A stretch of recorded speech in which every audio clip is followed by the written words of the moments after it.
안녕하세요. 화성 동탄에 살고 있어요. 세상에 많은 기구한 사연들이 있지만 저 역시 정말 남들에게 말하지 못할 슬픈 사연을 가지고 있어요. 제가 이 글을 쓰는 이유는 마지막으로 털어내고 이제는 진정 저를 올감했던 것에서 벗어나려고 이 글을 써보아요. 어려서부터 남아 선호 사상이 강한 부모님 밑에서 자랐어요. 그래서 그런지 저희 친정오빠는 정말 자기밖에 모르는 이기적인 인간이었고 전 늘 오빠에게 양보해야 하는 삶을 살았어요. 공부를 잘했던 저는 좋은 대학을 가고 싶었지만 부모님이 여자애라는 이유로 대학 진학을 시켜주지 않았고 제가 모은 대학 등록금마저도 오빠가 가수를 한다며 이리저리 겉멋에 치여 있을 때 홍보 비용에 쓰라고 제 돈까지 쥐어줬던 분들이었어요. 그렇게 늘 양보만 하다가 남편을 만났는데 남편보다 시부모님들이 정말 좋으시더라고요. 그런 모습에 남편과의 결혼을 결심했고 이제야 친정에서 벗어나는가 싶은 마음이었어요. 내가 딸이 없어서 늘 아쉬웠는데 우리 재환이가 윤희처럼 착하고 선녀 같은 짝을 데리고 와서 얼마나 좋은지.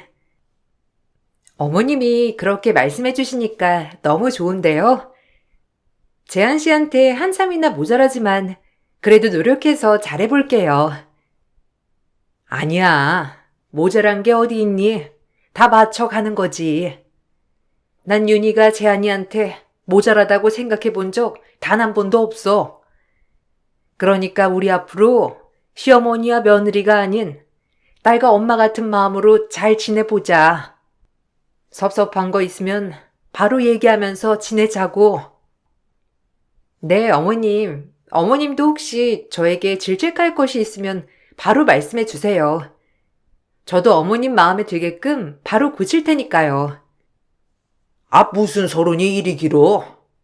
우리 윤희한테 이제 꽃길만 걷게 해준다고 말하면 될 것을. 윤희야, 앞으로 잘 부탁한다. 우리 아들이 가끔 투박하고 멋은 없어도 네가 잘 조련해 주길 바래. 남자는 여자하기 나름이거든. 오늘 기분이 진짜 좋다. 시아버지, 시어머니다 생각 말고 그냥 아빠, 엄마라고 생각해. 우리 재환이 짝이면 우리 자식이나 다름없지. 우리 딸 윤희야, 잘 부탁한다. 아, 눈물이 나네요. 사실 너무 감사드릴 게 한두 가지가 아닌데 무엇보다 이렇게 진심으로 절 좋아해 주셔서 너무 감사해요. 아이, 어쩜 너는 말도 그렇게 정감 가게 하니? 윤희야, 앞으로 우리 도란도란 잘 살아가 보자.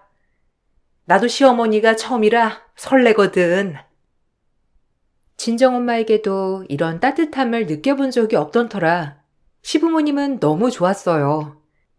남들은 시댁이 불편하다, 시집살이를 한다 하지만 저에게만큼은 시댁이란 저를 따뜻하게 품어주는 곳이었죠. 오히려 친정에서 받아보지 못한 사랑을 시댁에서 받을 정도로 늘 감사한 마음이었습니다. 남편과 투닥투닥 할 때면 늘 제 편이 돼주는 시아버님과 어머님 덕분에 살면서 가장 많이 웃게 되는 하루하루였고 정말 딸이 된 것 같았어요. 하지만 결혼을 해서도 친정에서 벗어나기란 쉽지가 않더라고요. 네 오빠, 이번에 뭐 괜찮은 사업 아이템 하나 있다고 하는데 투자 좀 해. 너 모아놓은 돈 있는 거 다 알아. 내 대학 등록금까지 모아놓은 거 다 오빠 줘놓고 이제는 내가 모은 돈까지 달라고? 엄마 진짜 양심 없다. 오빠는 돈도 없으면서 뭘 그렇게 일을 버린다고 해? 알아서 구하라고 해. 그렇게 괜찮은 아이템이면 주변에서 투자해 주겠지. 말하는 것 봐라. 지 오빠한테 네가 드세니까 너네 오빠가 잘 안 풀리는 거야. 시집갈 때까지 일해서 돈 모은 거 누가 모를 줄 알아? 내가 널 낳아주고 키워주고 입혀줬는데 이 정도는 받아야 마땅한 거지. 그러니까 돈 좀 내놓으라고. 결혼할 때 한 푼 안 내놓고 갔으면서 지금 이 정도도 못하겠다는 거야? 어쩜 너는 욕심이 그렇게 그득그득하니? 드세가지고. 낳아주기만 하면 엄마야? 나 혼자 컸어. 엄마는 오빠만 바라봤고, 나 오빠 옷 물려 입으면서 학생 땐 아르바이트로 살았다고. 그랬는데 왜 오빠한테만 투자해주고 나한테는 아무것도 안 해주는 건데? 시집도 다 내 힘으로 갔잖아. 더 이상은 못해. 오빠도 오빠 힘으로 제대로 된 것 좀 해보라고 해요. 늘 그렇게 뒤에서 도와주고 끌어주니 지금 그 나이 먹도록 의존적인 거 아냐. 네가 그렇게 나온다 이거지? 그럼 어쩌겠냐? 내 딸 시집 보낸 집에 찾아가서 돈이라도 받아야 쓰겠다. 당장 앞장서. 시댁에서 널 그렇게 예뻐한다며?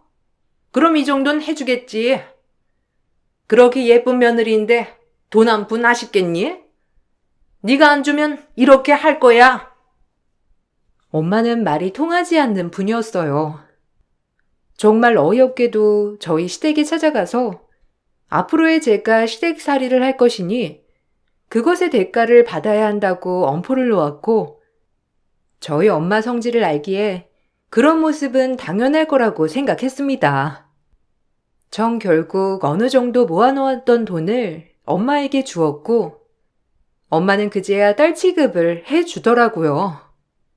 정말 속상하고 안타까운 인생이었어요.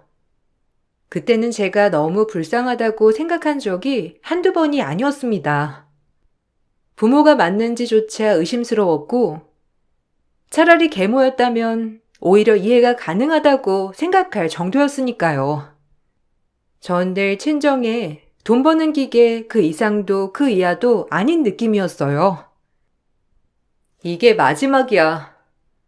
이제 다신 찾아오지 마세요. 나도 엄마 딸이야. 내가 불쌍하지도 않아? 나 윤서방 볼 면목도 없어. 옛날엔 딸들이 집안 먹여 살렸어.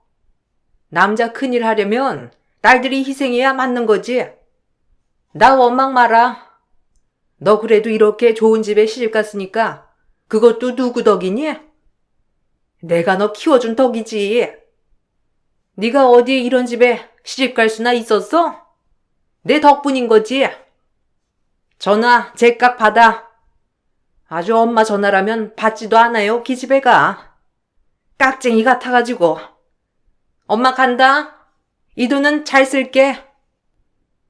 제가 모은 돈을 털어주었기 때문에 더 이상의 돈은 없었어요.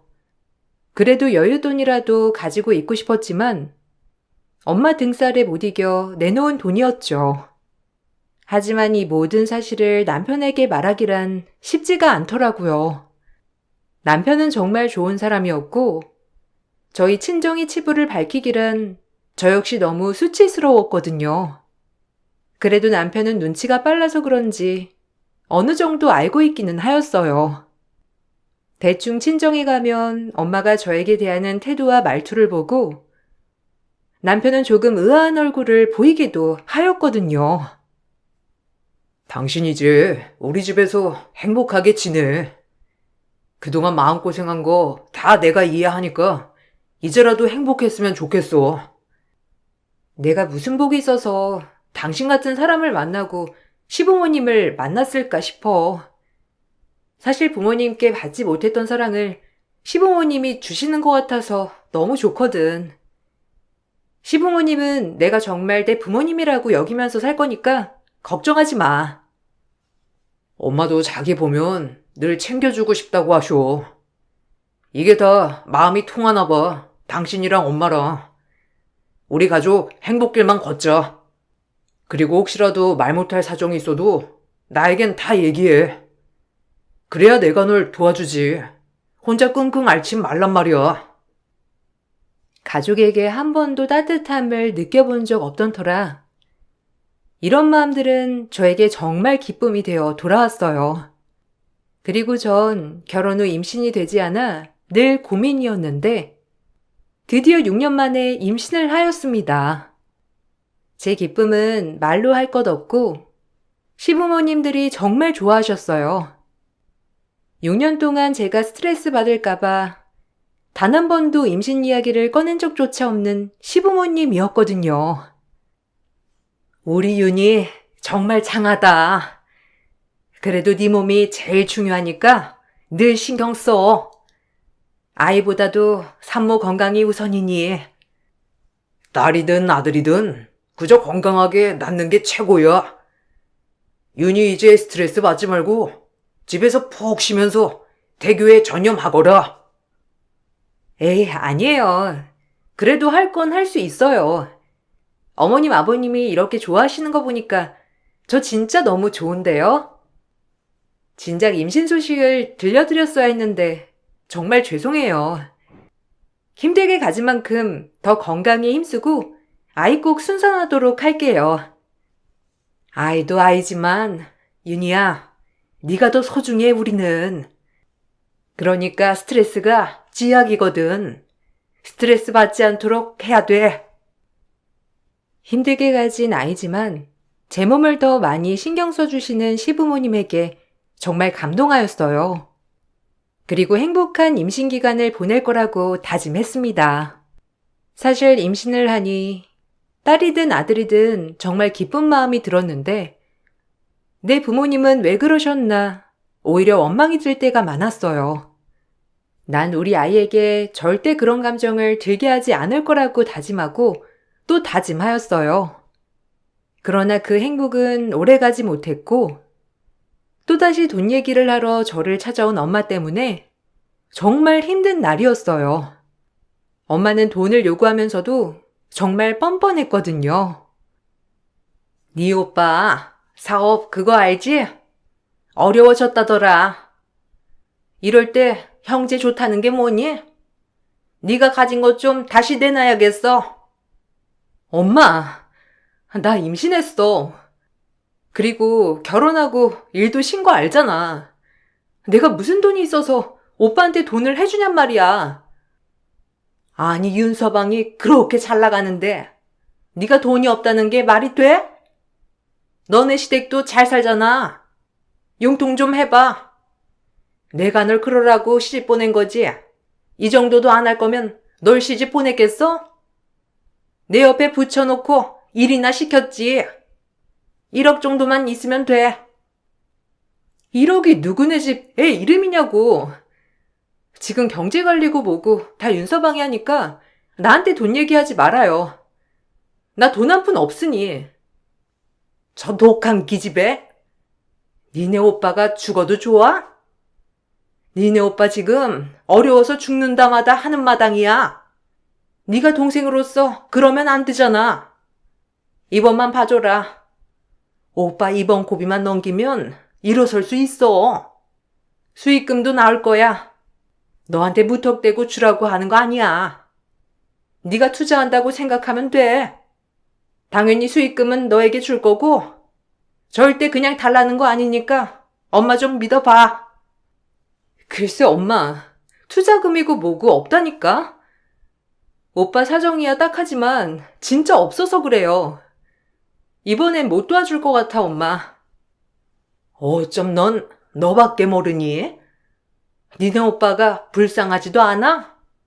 그래, 혼자 그렇게 잘난 것처럼 살아봐. 이 모질고 독한 거사. 엄마의 간절한 부탁에도 제가 거절하자 엄마는 저에게 욕을 퍼부으며 자리를 뜨셨고 임신했다고 하는 딸은 안중에도 없는 게 정말 속상하더라고요. 그리고 그 일이 있고 나서 친오빠는 죽는다 마다하며 저에게 압박을 하기 시작했습니다.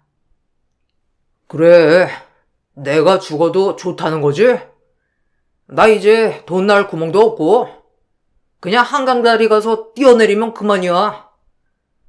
네가 우리 엄마 아빠 잘 부탁한다. 내가 너한테 해줄 말이 이것밖에 없네. 하나뿐인 동생이 죽는다는 오빠 나 몰라라 한다는데 뭐.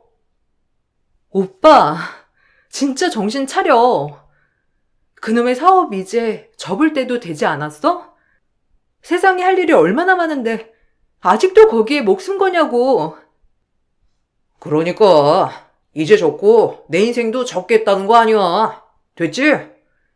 내가 이 세상에서 사라진다면 그건 네가 자초한 일이야.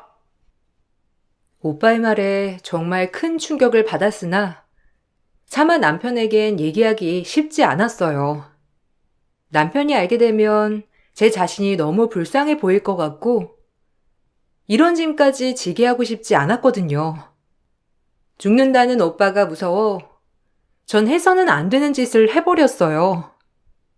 집 담보로 대출을 받았고 대출받은 돈 1억을 오빠에게 송금하였습니다. 사실 결혼했을 때 시부모님이 제 명의로 해주신 집이었기 때문에 담보대출을 받기란 쉽더라고요. 그리고 오빠에게 제발 꼭 성공하라고 부탁을 하게 되었습니다. 아, 걱정 마. 내가 누구냐? 어쨌든 이번에도 동생 덕분에 한 단계 업그레이드 되겠어. 오빠가 수익 나면 무조건 챙겨줄게.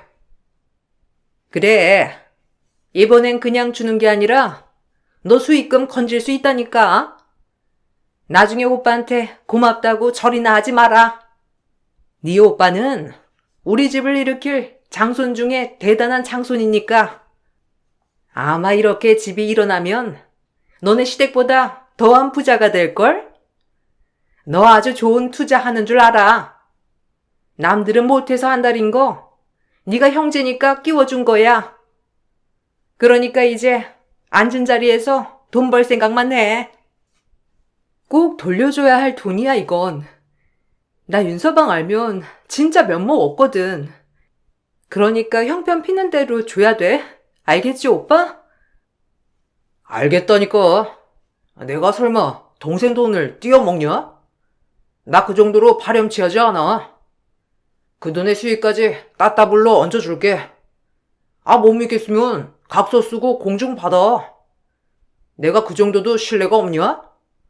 진짜 무조건 수익 나게 해줄 거니까 기대하라고. 그래, 차라리 공증을 쓰자. 나 이 돈 윤서방 몰래 해주는 돈이야. 진짜 꼭 갚아야 돼. 수익도 아니고 그냥 원금이라도 꼭 갚아야 돼. 아유, 알겠다니까. 얘가 왜 이렇게 진절머리 나게 그래? 너 그깟 돈 해주면서 니네 오빠 자존심을 뭉개야겠어? 오히려 저에게 좋은 기회를 가졌다며 말하는 엄마였어요. 하지만 그 일이 있고 3달 뒤 오빠가 폭삭 망했다는 소식을 듣게 되었습니다. 순식간에 제 1억이 날아가 버린 거예요. 물론 엄청난 수익률을 바라진 않았고 그저 본전이라도 돌려주기만을 바랬어요. 오빠가 폭삭 망했다는 소식과 저에게 꺼간 돈까지 나몰라라는 엄마와 오빠 때문에 충격을 받아 전 유산을 하고 말았고 남편과 시부모님들은 제 유산 소식에 몹시도 슬퍼하셨어요. 중기 유산이었기 때문에 아이를 낳는 거나 다름없었고 전 몸과 마음이 정말 부서지는 경험을 하게 되었습니다.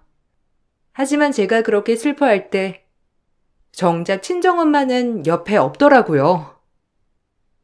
괜찮아. 난 자기만 있으면 돼. 우리랑 인연이 아니었던 거지 뭐. 자기 몸조리 잘하고 우리 다음에 더 좋은 아기 만날 날을 고대해 보자. 지금은 자기 몸 관리가 제일 중요하니까. 내가 이렇게 슬픈데 자기는 얼마나 슬플 거야. 가늠이 안 된다. 그래, 윤희야. 우린 괜찮으니까 부디 너 몸 관리에나 신경 써. 이게 아기를 낳는 거랑 똑같은 건데 엄마가 미역국은 다 끓여줄게. 아기 낳는 거랑 똑같은 거니까 정말 몸조리 잘해야 해. 알겠지? 얼마나 좋은 날이 오려고 이러는지 모르겠다. 죄송해요. 제가 더 잘 지켜냈어야 했는데 저 때문이에요. 어머님이랑 아버님이 기대 많이 하셨을 텐데 면목 없어요. 아니다. 너 때문이 아니야. 절대 그렇게 생각 말어. 애야 또 가지면 되는 거고 넌 둘도 없잖아. 그러니까 그런 말 말아라. 그래. 당신 그런 말 절대 하지 마. 일단 당신의 몸과 마음 추스르는 게 제일 중요해. 그러니까 당분간은 아무 생각하지 마. 정말 슬프지만 저를 위해 애써 용기를 주시는 시부모님과 남편이었고, 그와 반면에 엄마는 제 유산 소식을 들어도 그저 제 탓을 하며 차갑게 얘기하였어요. 엄마의 그런 태도에 절망적이고 정말 더 이상의 할 말이 없다는 생각이 들었습니다. 누굴 탓해? 네가 간수를 못한 걸. 아니 남들은 잘만 낳는다던데 넌 왜 그 모양이냐? 옛날엔 농사일하면서도 9남매씩 낳았어. 꼴랑 첫째에 낳으면서 진짜 유난은 유난대로 다 떨어대는구나. 하여튼 인생이 순탄하지가 않아요. 엄마, 진짜 너무한다. 내가 누구 때문에 유산했는데 오빠 망했다는 소식이랑 그동안 나 돈 때문에 괴롭힌 거 스트레스까지 이게 다 엄마랑 오빠 때문인 거 몰라요? 근데 어떻게 내 몸을 탓해? 차라리 엄마가 계모였으면 좋겠다고 생각한 적이 한두 번이 아니야. 얼씨구? 개무였어 봐라. 진작 너 같은 거 갖다 버렸지? 너같이 드쓴 애가 있으니 우리 아들이 안 풀리는 거 아니야? 말은 바로 해야지. 그리고 얼마나 애가 드세면 애가 붙어있질 않니? 임신도 간신히 됐구먼. 다 그게 네가 독해서다. 누구 탓하고 원망 마라. 엄마는 진짜 계모야. 아니, 모르는 사람보다 더 못됐어. 엄마한테 난 자식도 아니지? 어떻게 나한테 이럴 수가 있어? 친정 엄마에겐 더 이상 일말의 희망이 보이지 않았고, 전 엄마에게 이제 아이의 마음을 접어버렸어요. 그리고 제 마음은 제가 추슬러야 한다고 생각했죠. 그리고 제가 꺼준 1억을 당장 달라고 하자 엄마와 오빠는 배째라는 시기였고 전 남편 몰래 집 담보대출을 받은 것이었기 때문에 몸이 이 지경인데도 어떻게든 집 대출값을 갚아야 했습니다. 그래서 대리운전 회사에 취직을 하여 콜센터 업무를 하기 시작했어요. 남편에겐 몸이 많이 지쳐 나가서 일을 해보고 싶다고 거짓말을 했고요. 집에서 쉬어도 모자랄 판에 이렇게 나가는 게 맞는 건가 싶다. 그것도 새벽까지 일하는 건데.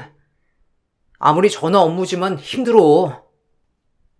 아니야, 나 진짜 좀 다른 일 하면서 있고 싶어. 집에만 있으면 우울하거든. 그러니까 내가 힘들면 그만둘 테니 허락해줘. 언제든 힘들면 그만두는 거야. 그냥 한 달 정도만 하고 다시 집에서 쉬던지 해. 몸도 몸이 아닌데 모르겠다 정말. 그렇게 허락을 구하고 일을 시작했습니다. 절대 이 집 대출에 대해 남편은 몰라야 한다고 생각했고 가뜩이나 염치 없는데 이렇게까지 염치 없고 싶진 않았거든요. 오빠와 엄마에게 원망을 해봤지만 오빠조차도 사업의 실패로 죽을 위기에 처했다고 하니 마냥 그 집을 원망할 순 없었어요. 그렇게 몸도 다 회복되지 않은 상태에서 2교대 근무를 하며 일을 했어요. 밤에 일을 해야 돈을 더 많이 주었기에 오히려 저녁부터 새벽까지 일을 하게 됐고 남편에겐 잠이 안 와서 한다고 하며 겨우겨우 하게 됐어요. 그러던 어느 날 대리운전 회사 일을 하고 새벽 2시에 집에 갔더니 저희 엄마가 와 계셨고 그런 엄마를 남편이 사정없이 패대기를 치더라고요. 전 남편의 이런 모습을 처음 봤던 터라 너무 놀랐고 저도 모르게 남편에게 소리를 치게 되었습니다. 당신 우리 엄마한테 무슨 짓이야? 아니 이게 어찌된 일이냐고. 당신같이 착하고 선한 사람이 어쩌다가. 충격받아 저희 엄마를 패대기에 친 남편의 뺨을 올리려던 순간 남편의 이야기에 상상도 못한 대반전이 펼쳐졌습니다. 당신은 사람도 아니야. 어떻게 딸 자식을 그렇게 사지로 내물고 뻔뻔하게 호의호식하며 살 수 있어? 내가 그동안 그걸 몰랐을 것 같아? 당신이 윤희한테 했던 행동들은 어느 정도 알고 있었다고. 그럼에도 윤희를 낳아주신 분이니 참았어. 알아? 아니, 자네가 지금 뭘 오해하나 본데? 어떻게 자네 장모인 날 패대기 칠 수가 있나? 아이고, 윤희야. 엄마 허리 부러진다. 가증 떨지 마. 형님 사업이 잘 돼서 윤희한테 수익금을 준다고 그렇게 못살게 굴면서 돈을 해가더니 사업이 쫄딱 망했다며 배째라하고 유산한 딸 대리운전 회사까지 다니게 하면서 그렇게 고생시키니까 좋아? 내가 모를 줄 알았지? 자네가 그걸 어떻게? 아니, 근데 솔직히 말해서 그게 내 탓인가?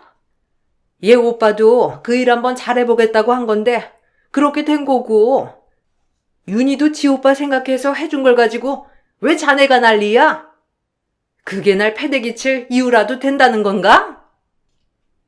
진짜 너무하네요. 형님 회사 대박난 거 다 알아요. 내가 업계에서 일하면서 그걸 모를 줄 알았어요? 어떻게든 가족 생각해서 1억이라는 거금을 해줬으면 수익은 안 내주더라도 돈은 갚았어야지. 그렇게 힘들게 해놓고 나 몰라라 해? 윤희는 지금 나한테 말도 못하고 혼자 끙끙 대출값 갚고 있다고. 내가 윤희한테 오늘 일 그만두라고 하려고 했어.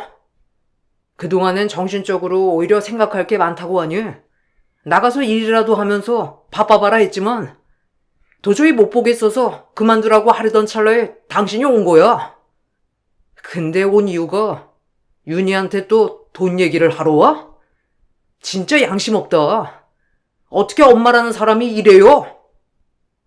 엄마, 이게 무슨 말이야? 오빠네 회사가 대박 났다니. 그리고 자기는 이 모든 사실을 언제부터 알고 있었던 거야? 알고 보니 남편은 모든 내막을 알고 있었어요. 하루가 멀다 하고 오빠와 엄마가 찾아와서 돈을 해주지 않으면 죽겠다고 하는 것을 우연히 현관밖에서 듣게 됐고, 그로 인해 제가 집 담보로 대출받은 사실까지 알게 됐었죠. 하지만 제가 남편에게만큼은 수치스러워 얘기를 하지 않는 것을 고려해 끝까지 모른 척 했었고, 제가 오빠의 사업이 망해서 유산을 한 것까지 다 알았습니다.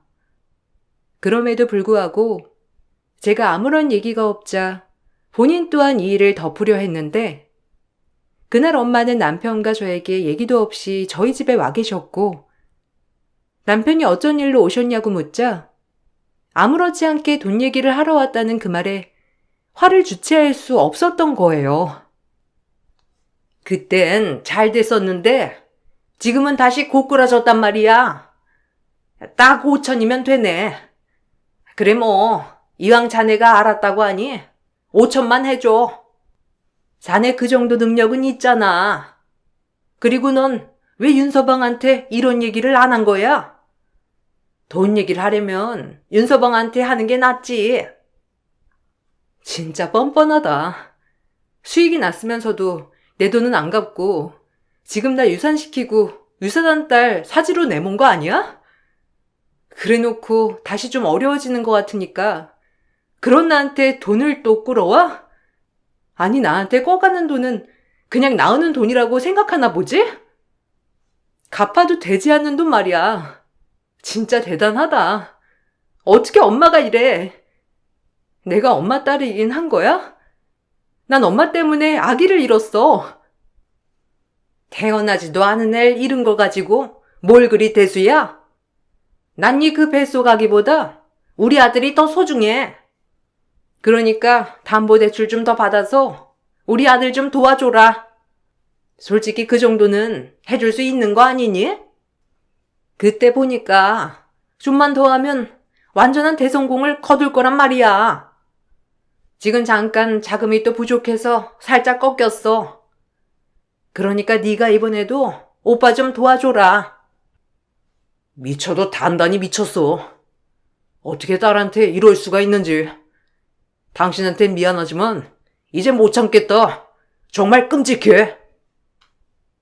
남편은 본인의 말이 끝나자 엄마를 질질 끌고 대문 밖에 쫓아냈어요. 그리고 울고불고 하는 저를 꼭 안아 주었답니다. 오빠는 회사가 망하지 않았고 저에게 돈을 돌려줄 수 있었다는 반전이 있었지만 이 계기로 친정의 모든 사람들과 연을 끊는 계기가 되었어요. 그리고 전 먼저 떠나보낸 뱃속 아기를 위해서라도 가만히 있을 수만은 없어 친정오빠와 엄마에게 소송을 걸게 되었습니다. 가뜩이나 회사 자금 사정이 다시 빡빡해진 오빠였기 때문에 소송을 취하하라고 난리가 났어요. 좀만 더 투자하면 고지가 코앞인데 너 진짜 이래야겠어? 내가 이 돈을 안 챙겨준 게 아니라니까. 곧 줄 거야. 근데 좀 기다려 달라는 거지. 그리고 우리가 그때 망했다고 한 건 네가 혹시라도 기대할까 봐 그렇게 말했던 거라고. 웃기지 마. 날 진정 생각했다면 이래선 안 됐지. 뻔히 어떻게 돈 마련했는지 알면서 망했다고 거짓말치고 그럼 내가 돈을 달라고 하지 못할 걸 아니까 그런 거잖아. 뱃속에 네 조카가 버젓이 있는데도 그러고 싶었니? 내가 동생이긴 했어? 내가 잘 돼야 네가 잘 되는 거 몰라? 솔직히 아직 낳지도 않았는데 뭘 그렇게 뱃속 아기 타령을 해? 내가 더 소중하지. 그래, 그 엄마의 그 아들 맞지. 난 너희 모자 용서 안 해.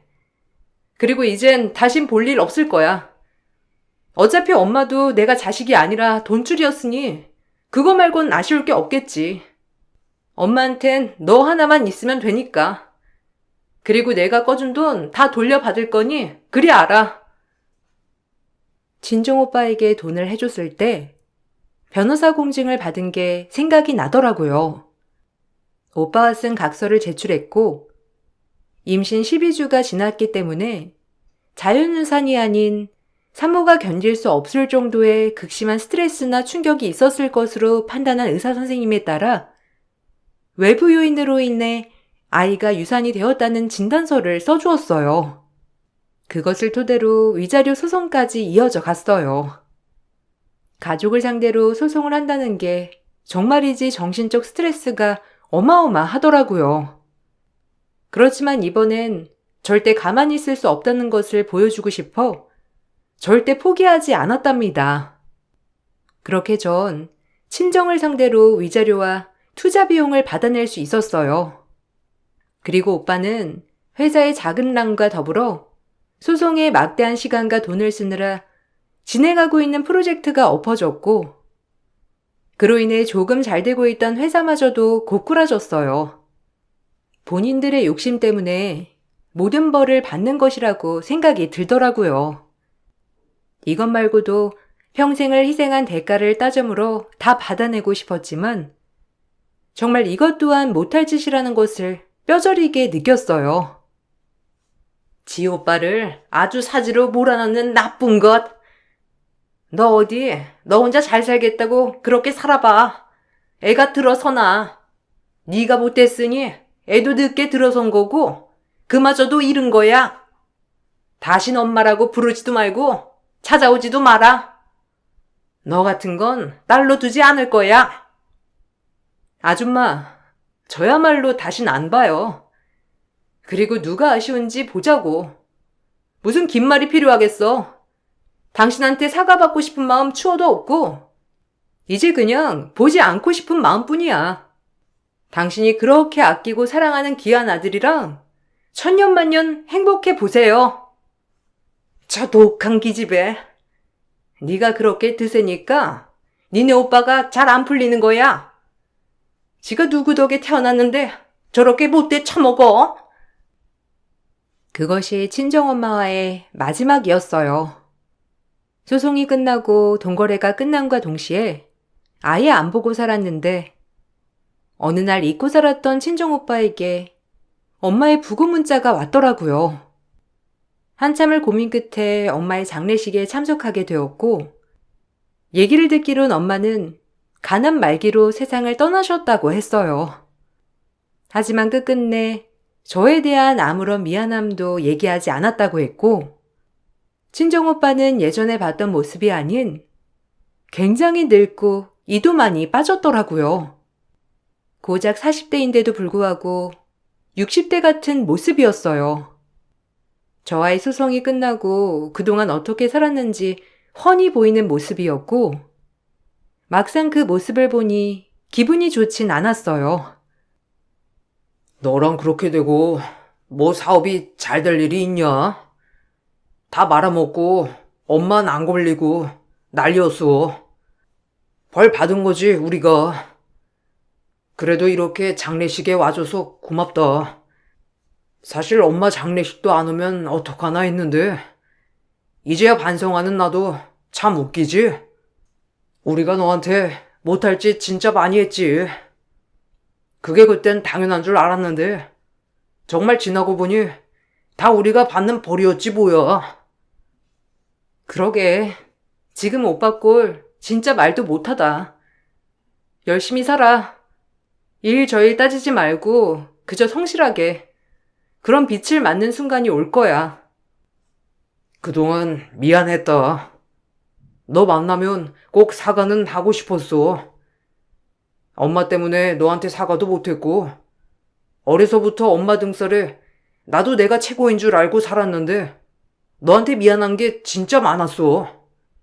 네가 얼마나 희생했는지도 알고 뭐 용서를 바래서 하는 말은 아니고 그냥 진짜 미안했다고 말하고 싶었다. 그래도 네 얼굴이 참 좋아 보여서 보기는 좋네. 앞으로도 잘 지내라. 오빠도 잘 지내. 용서한다는 건 아니야. 어떻게 내가 오빠랑 엄마를 용서하겠어. 그냥 잘 살았으면 좋겠어. 다신 보지 말자. 내가 미안하다. 다 내가 무능력해서 엄마도 그렇게 변한 거지. 엄마가 말은 안 해서 그렇지. 아마 널 보고 싶어 하셨을 거야. 저에게 울면서 미안하다고 하는 오빠였지만 괜찮다는 말이 입에 떨어지지 않더라고요. 사실 엄마가 돌아가셨음에도 엄마와의 추억이 하나도 없던지라 정말 눈물 한 방울도 안 나오는 제 자신이 싫긴 했습니다. 그리고 이 모든 사실을 알고 저희 시부모님들은 한 걸음에 달려와 저를 위로해주고 조문을 해주셨어요. 전 제가 정말 박복한 줄 알았는데 이런 시부모님들의 모습에 또 한 번 부모님의 사랑을 느껴보았고 너무 감사하더라고요. 그리고 정신없이 조문을 잘 마치고 집에 와 덩그러니 누워있는데 그때서야 눈물이 나더라고요. 그냥 원망의 눈물이 흐르면서 이렇게 허망하게 갈 거면 나에게 왜 그랬나 하는 마음이 물밀듯 올라왔어요. 제 눈물을 보고 남편은 더욱더 저를 토닥여 주었습니다. 그리고 그로부터 4년이란 시간이 흘렀네요. 전 어느새 예쁜 아이도 낳았고 여전히 시부모님 사랑을 받으며 살고 있어요. 친정엄마의 장례식 이후로 오빠와는 만난 적이 없지만 친척 고모님의 말씀으로는 일용직 일을 하며 그래도 하루하루 성실히 살아가고 있다고 하더라고요. 이 글을 쓰면서 엄마 생각이 많이 나고 참 많이 울었네요. 원망이 많이 들고 좋은 기억이 하나도 없지만 그래도 이제는 오빠에 대한 걱정은 접어두고 편안하셨으면 좋겠다고 생각이 들어요. 이 글을 쓰면서 한동안 묵혀있던 제 채증을 내려보내는 것 같아 후련합니다. 이젠 정말 새롭게 살 수 있을 것 같아요. 2024년부터는 과거에 연연하지 않고 더욱더 전진하는 한 해가 되기를 소망하면서 글을 마칠게요. 감사합니다. 안녕하세요. 길지 않은 생이지만 특별한 경험을 했던 저이기 때문에 한번 제 사연을 소개해 볼까 해요. 어려서부터 아버지의 사업 실패로 인해 늘 안정적인 삶을 꿈꿨던 저였기 때문에 20살 되자마자 고시원에 들어가 공무원 준비를 하였어요. 비록 구급 공무원 준비였지만 그래도 안정적인 삶이 보장된다고 생각했었기 때문에 이악 물고 공부를 했고 3년 만에 시험에 합격하게 되었죠. 고시원에서 공부하고 혼자 독서실에서 공부하다 보니 외로웠던 시간 그래도 제 옆을 지켜준 사람 때문에 힘을 내서 공부를 할 수 있었어요. 남편은 변호사 시험 준비를 하는 지식인이었고 저와 영어 스터디에서 만나 결혼을 하게 되었죠. 네가 뭐가 아쉬워서 구급 공무원이랑 결혼을 해? 에휴, 너 변호사만 합격하면 공무원이 뭐니? 의사도 출석했어. 그래도 어떡해요. 진이 임신했는데. 제가 가장이고 남자니까 책임져야죠. 그래도 저 공부하는 거는 진이가 옆에서 도와준다고 했으니까 제 시험은 걱정 마세요. 성인이니까 제 앞가림은 제가 알아서 할게요. 엄마, 죄송해요. 용서해 주세요. 걔 아마 네가 변호사 될 거라고 생각해서 일부러 그런 거야. 아주 애를 가져가지고 네 발목을 잡아? 속상해 소원. 걔 대학도 안 나왔다며? 너랑은 급이 틀린 앤데 어쩌자고 그런 애를 임신시켜? 너 하나 바라보고 내가 살았는데 너무한다. 그게 뭐가 중요해요. 저 역시 뭐 넉넉히 사는 형편도 아니었고 아직 변호사 된 것도 아닌데 너무 그렇게 따지지 마세요. 내가 안 따지게 생겼니? 웬만해야 내가 말을 안 하지. 어떻게 그런 급낮은 애를 데려와? 너 변호사 되면 옆집 아줌마가 의사 자리 딱 선보게 해준다고 했단 말이야. 이제 어떡할 거야? 다 물 건너가고. 애 나 없으면 제가라도 하지. 애까지 떡하니 생겨가지고. 어머님은 절 정말 마음에 안 들어 하셨기 때문에 결혼 전 임신한 저를 찾아와 애를 지우라고 종용하신 적도 여러 번 있으셨고 그런 모습에 너무 충격을 받아 입원도 여러 차례 하게 되었습니다. 그래도 어머님은 절대 굴하지 않으셨어요. 어머님의 모습을 보고 결혼을 망설였던 것도 사실이었지만 아이한테 제일 좋은 건 두 부모 그늘 아래서 자라게 해주는 것이 맞다고 생각이 들었고 지금 이 미움 그대로 가지 않고 내가 좋은 며느리가 되어 어머님께 기쁨을 드려야지라고 생각했어요. 입원했다고 해서 내가 마음을 돌릴 것 같아? 네가 성진이 짝이 되는 게 어울리기나 하냐고. 너 같은 애 내가 여러 봤다. 우리 성진이 장래가 아주 유망하니까 지금부터 철거머리처럼 달라붙어서 안 놔주는 거잖니. 하여튼 어려도 무섭다니까. 아니에요. 어머님, 제발 제 진심 왜곡하지 말아주세요. 성진 씨 좋아하고 그리고 이렇게 아이까지 있는데 포기 못해요. 어머님도 성진 씨 혼자 키워보셔서 아시잖아요. 아빠의 그늘이 얼마나 큰지. 저 아이 때문이라도 성진 씨 포기 안 할 거예요. 그래, 그 애 때문에 지금 우리 성진이 발목 잡는 거 아니야? 이 집에 시집 올 거면 아주 단단히 마음 먹고 와야 할 거야. 너같이 남자 배경 보고 접근한 애, 내가 어떻게 대하는지 두 눈으로 확신시켜 줄 테니 그리 알아. 이 철거머리 같은 무서운 것. 거센 반대를 하셨지만 남편의 계속되는 설득, 그리고 변하지 않는 제 마음 때문에 어머님은 울며 겨자 먹기로 허락해 주셨어요.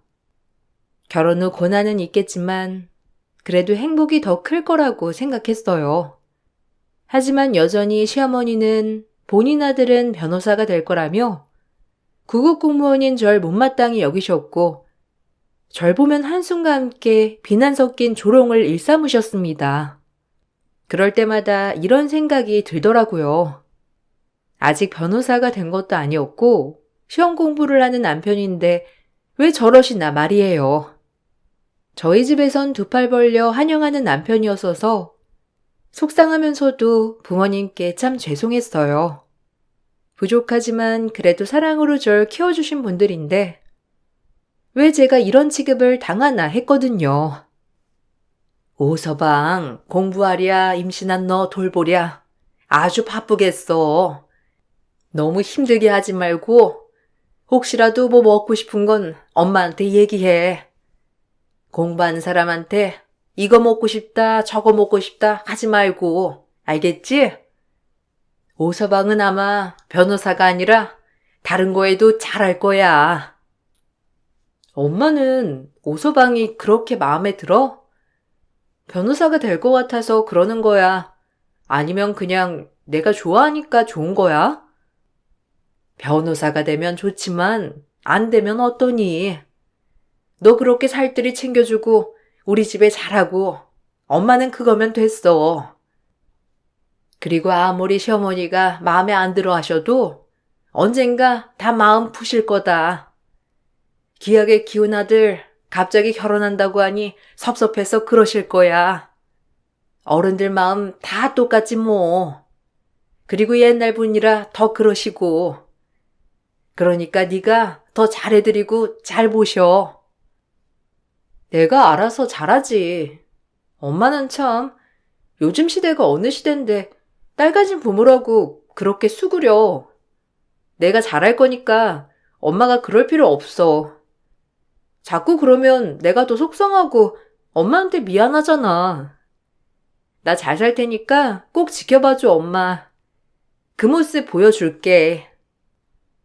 상대적으로 시댁과 친정의 온도차 때문에 마음이 아픈 적도 여러 번 있었지만 제가 살면서 어머님께 잘하면 된다고 생각했고 귀하게 키운 아들 대학도 안 나온 저에게 장가 보내는 게 마음에 안 드실 수도 있다고 여러 번 생각하며 저를 다스렸어요.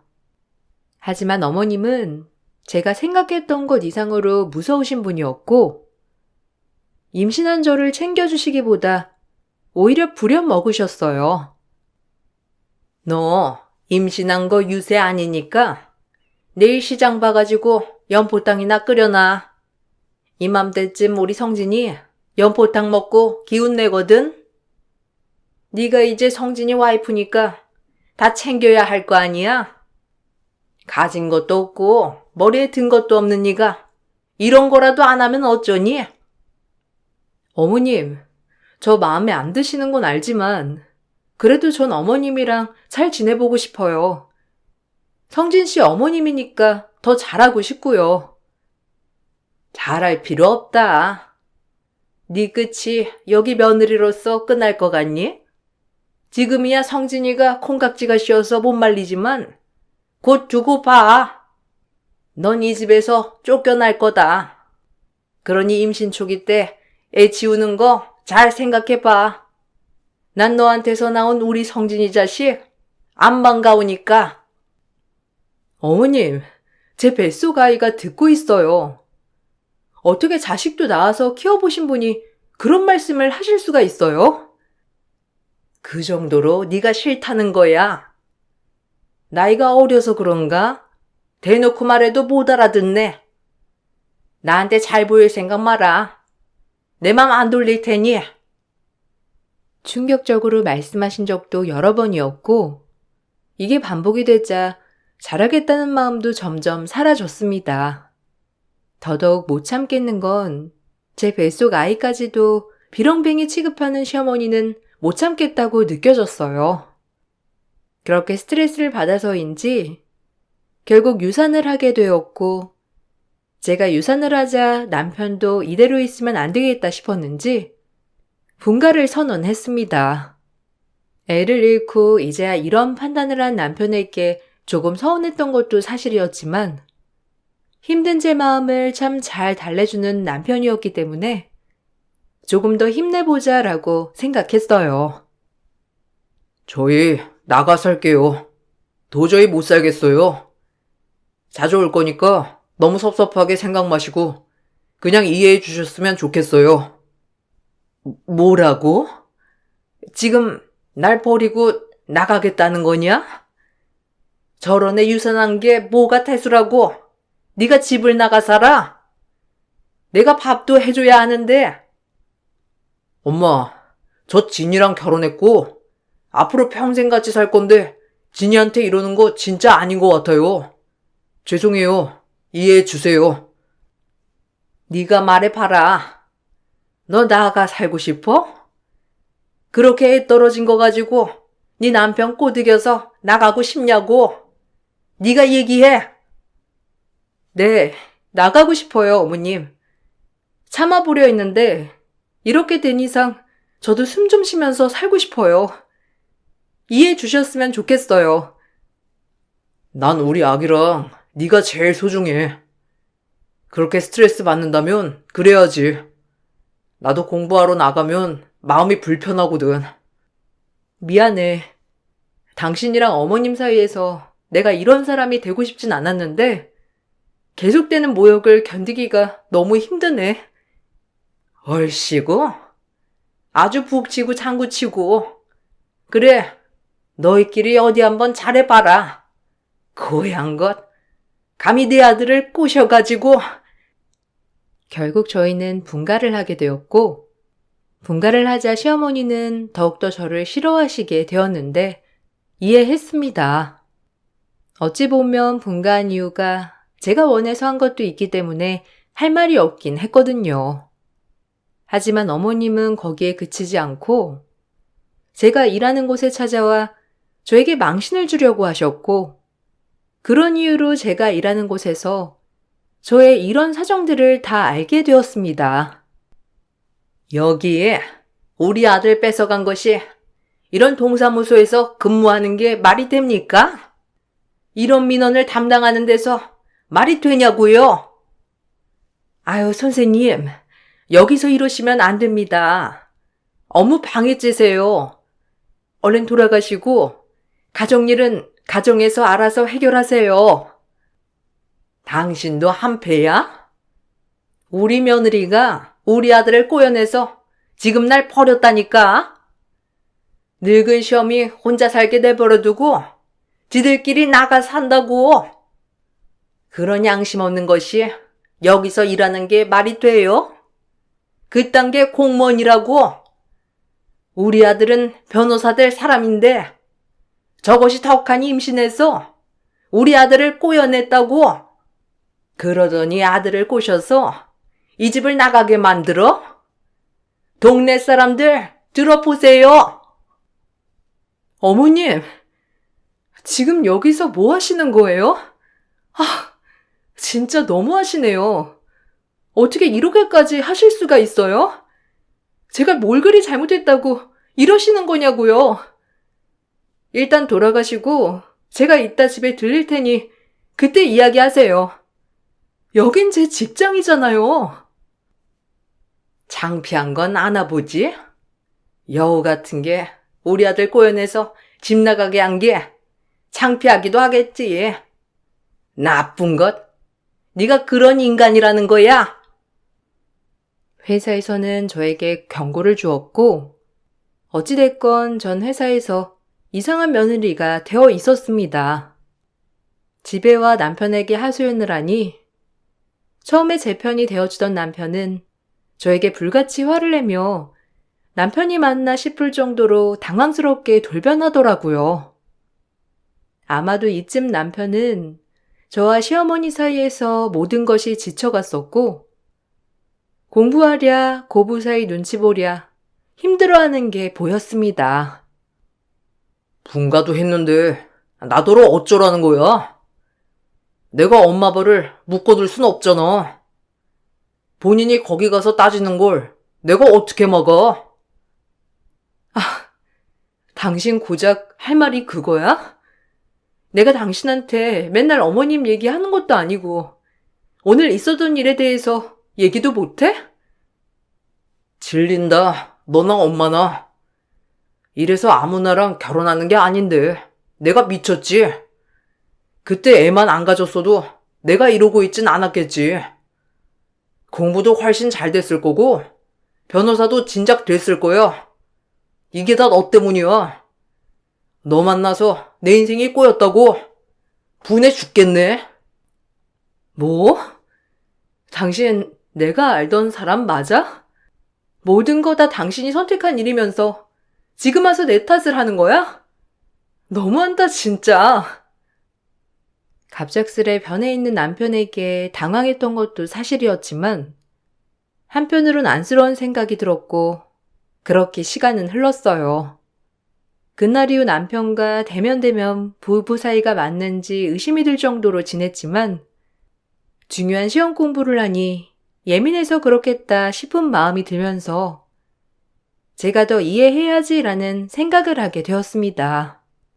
그렇게 남편의 눈치만 보던 날이었고 여전히 저를 못마땅해 하는 어머님과 열심히 공부만 하는 남편이었는데 드디어 남편에게 합격했다는 소식을 들었습니다.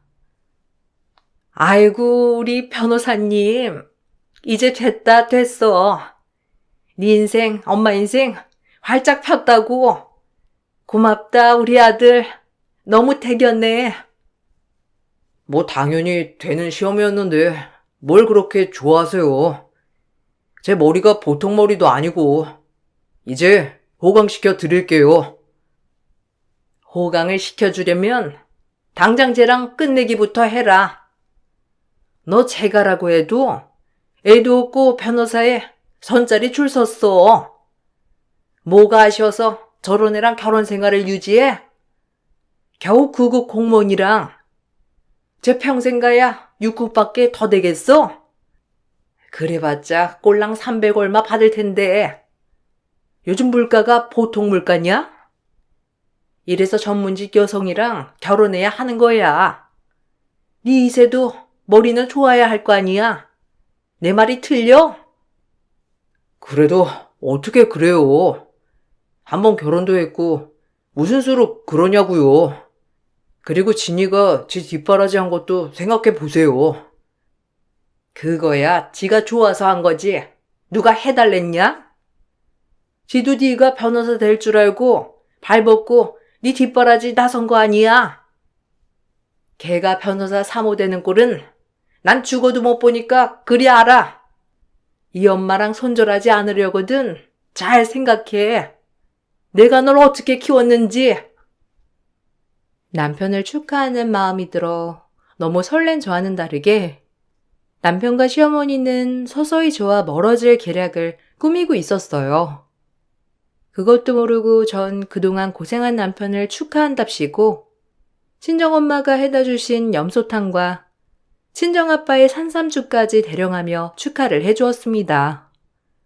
그걸 먹으면서까지 남편은 저희 부모님께 감사하다는 말 한마디 하지 않는 모습을 보여 실망을 주었어요.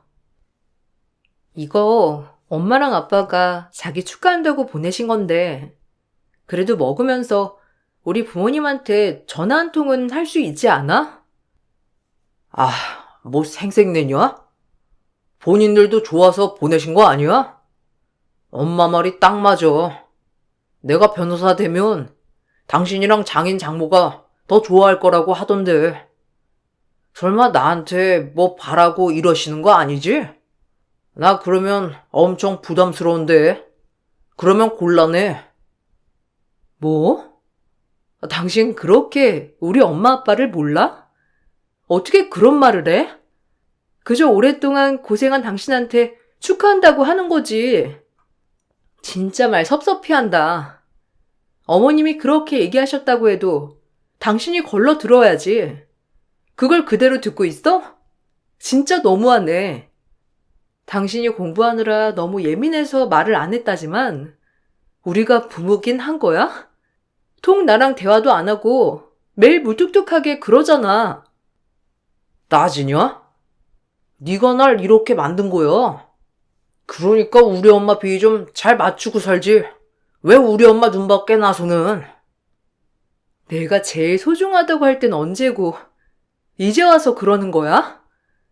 당신 말 진짜 막한다. 어머님이 나를 어떻게 대하는지 알면서.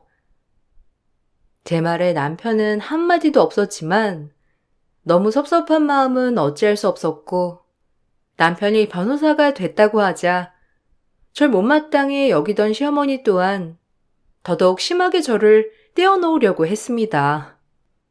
그 모습을 보고 정말 할 말을 잃게 되었고 남편도 저에게 소원해진 데다 어머님마저 저렇게 성화를 하니 정말 마음 붙일 곳이 없다고 생각이 되면서 진짜 헤어져야 하나 싶은 생각이 스멀스멀 들기 시작하더라고요.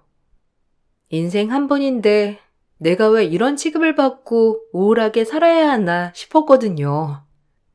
그리고 그쯤 회사 직원들도 일전에 시어머니 행동으로 저에게 계속 인생 한 번이다라고 좋은 이야기를 많이 해 주었어요.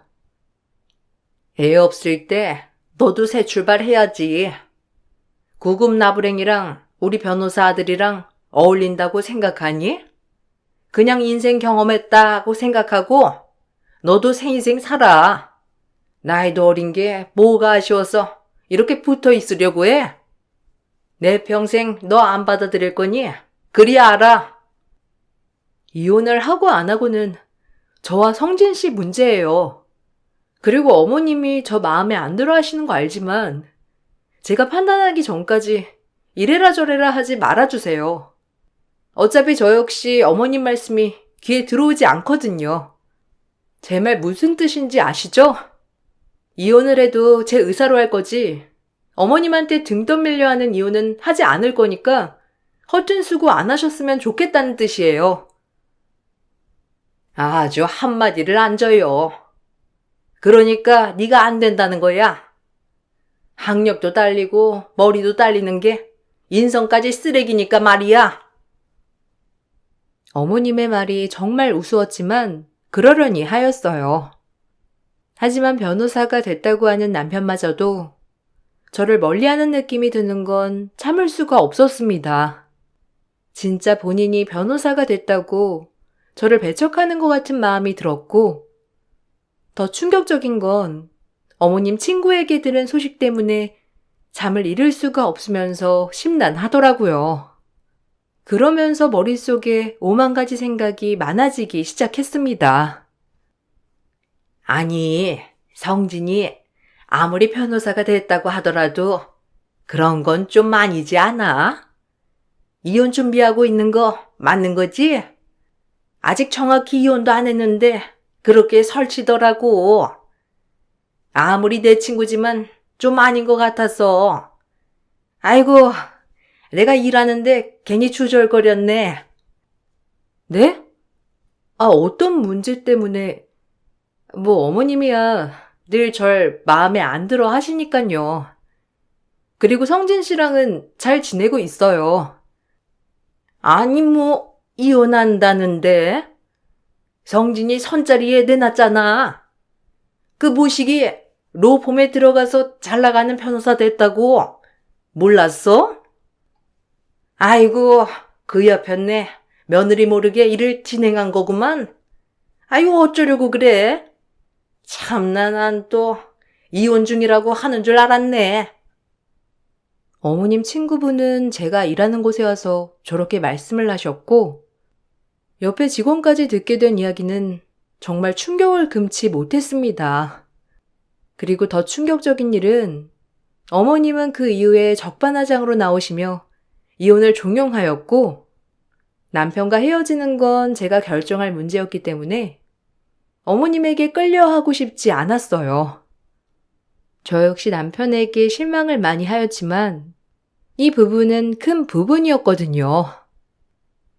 어차피 성진이도 너한테 마음이 다 떠난 것 같은데 왜 붙잡고 있냐고. 당장 이혼해. 합의 이혼이면 된다고 했다. 제가 알아서 할게요. 왜 어머님이 나서서 알가엘부 하시죠? 제가 지난번에도 말씀드렸잖아요. 그리고 아직 이혼 전인데 성진 씨 선보게 하려고 하는 거 뭘 줄 알아요? 그러다 성까지 보고 결혼까지 오가면 엄연한 불륜인 거 모르세요? 그걸 아는 게 이혼을 안 한다고 해? 넌 자존심도 없냐? 사람이 이렇게까지 하면 좀 말귀를 알아먹어야지. 정말 지치네요. 결혼 때부터 지금까지 절 그렇게 싫어하는 어머님인 걸 알지만 요즘 이 행동들은 아니란 생각이 들어요. 더 이상 당할 수만은 없어 어머님께 제가 아는 사실을 고하자 어머님은 한참은 절 노려보더니 제 머리채를 잡아 그 자리에서 강제로 끌고 갔습니다. 어이없게도 로펌 입사한 남편을 본인이 손자리에 내놓고 저에게 하는 적반하장인 모습이었죠. 너랑 성진이하고 오늘 끝장을 보자. 성진이도 내가 다 설득해놨으니까 다 필요 없고 오늘 도장 찍어. 당장 따라와. 이거 놓으세요. 안 나요? 어머님, 이거 엄연한 죄라고요. 제 머리 다 뜯기겠어요. 당장 안 놓으면 경찰에 신고합니다. 감히 변호사 아들을 둔 나를 가르치려 들어? 뭐? 불륜죄? 그래, 그거 없게끔 오늘 안에 끝장을 봐야겠다. 당장 따라와. 전 그렇게 하염없이 어머님께 끌려갔고 힘이 어찌나 세었는지 당해낼 도리가 없었어요. 그리고 곧이어 다다른 곳은 남편이 일하는 사무실이었는데 로펌 로비에서 저희를 이상하게 보면서 제재했지만 어머님은 오성진 변호사의 엄마라며 막무가내로 경비 직원들을 밀어붙였죠. 그리고 시어머니가 저를 데리고 남편의 집무실 문을 연 순간 그대로 어머님은 표정과 온몸이 굳어버렸어요. 아니, 당신이 누군데 우리 아들 책상에서 일을 보는 거예요? 여기 떡하니 오성진 변호사라고 적혀 있구만. 당장 나와. 네? 황당하네. 제가 오성진 변호사인데 누구시죠? 여기가 오성진 변호사 집무실은 맞는데 아들이라뇨? 당신이 오성진 변호사라고요? 제 남편이 여기 로펌에 근무하는 오성진 변호사인데 아니, 어떻게 이런 일이 있을 수 있죠? 딱 보아니 우리 아들 심부름이나 할 것 같은데 그런 의자에 앉아보고 싶었겠지. 내가 한 번은 눈 감아줄 테니까 지금 당장 일어나서 나가요. 나 우리 아들이랑 긴히 할 말이 있으니 이 사무실에 아무도 들이지 말고 내가 성진이 엄마니까. 어이없네요. 저기요. 제가 오성진 변호사라고요, 아주머니. 지금 뭔가 착각하셨나 본데 정신 차리세요. 셋 다 당황을 했고 결국 남편을 호출하여야 했습니다. 남편은 시어머니 전화에 헐레벌떡 끼어들어왔고 옷차림은 가관이더라고요. 매일같이 양복을 입고 출근을 했던 남편은 카센터 정비복장을 하고 뛰어온 것이었거든요. 그리고 제 남편을 보고 그곳에 있던 변호사라는 양반은 입을 열더라고요. 보아하니 제 남편과 아주 잘하는 사람 같은 모양새를 하고 말을 하는 거였어요. 아니, 당신이 여긴 왜? 제 차 수리 맡긴 것은 어떻게 됐나요? 그때 동명이인이다 보다 한참 그러더니 절 사칭한 거예요? 그게 아니고요. 변호사님, 저희 엄마랑 아내가 뭔가 오해가 있어서 그런 거예요. 제가 설마 변호사님을 사칭하겠나요? 수리라니? 차 수리? 네가 왜 이런 복장을 입고 차 수리를 하고 있어?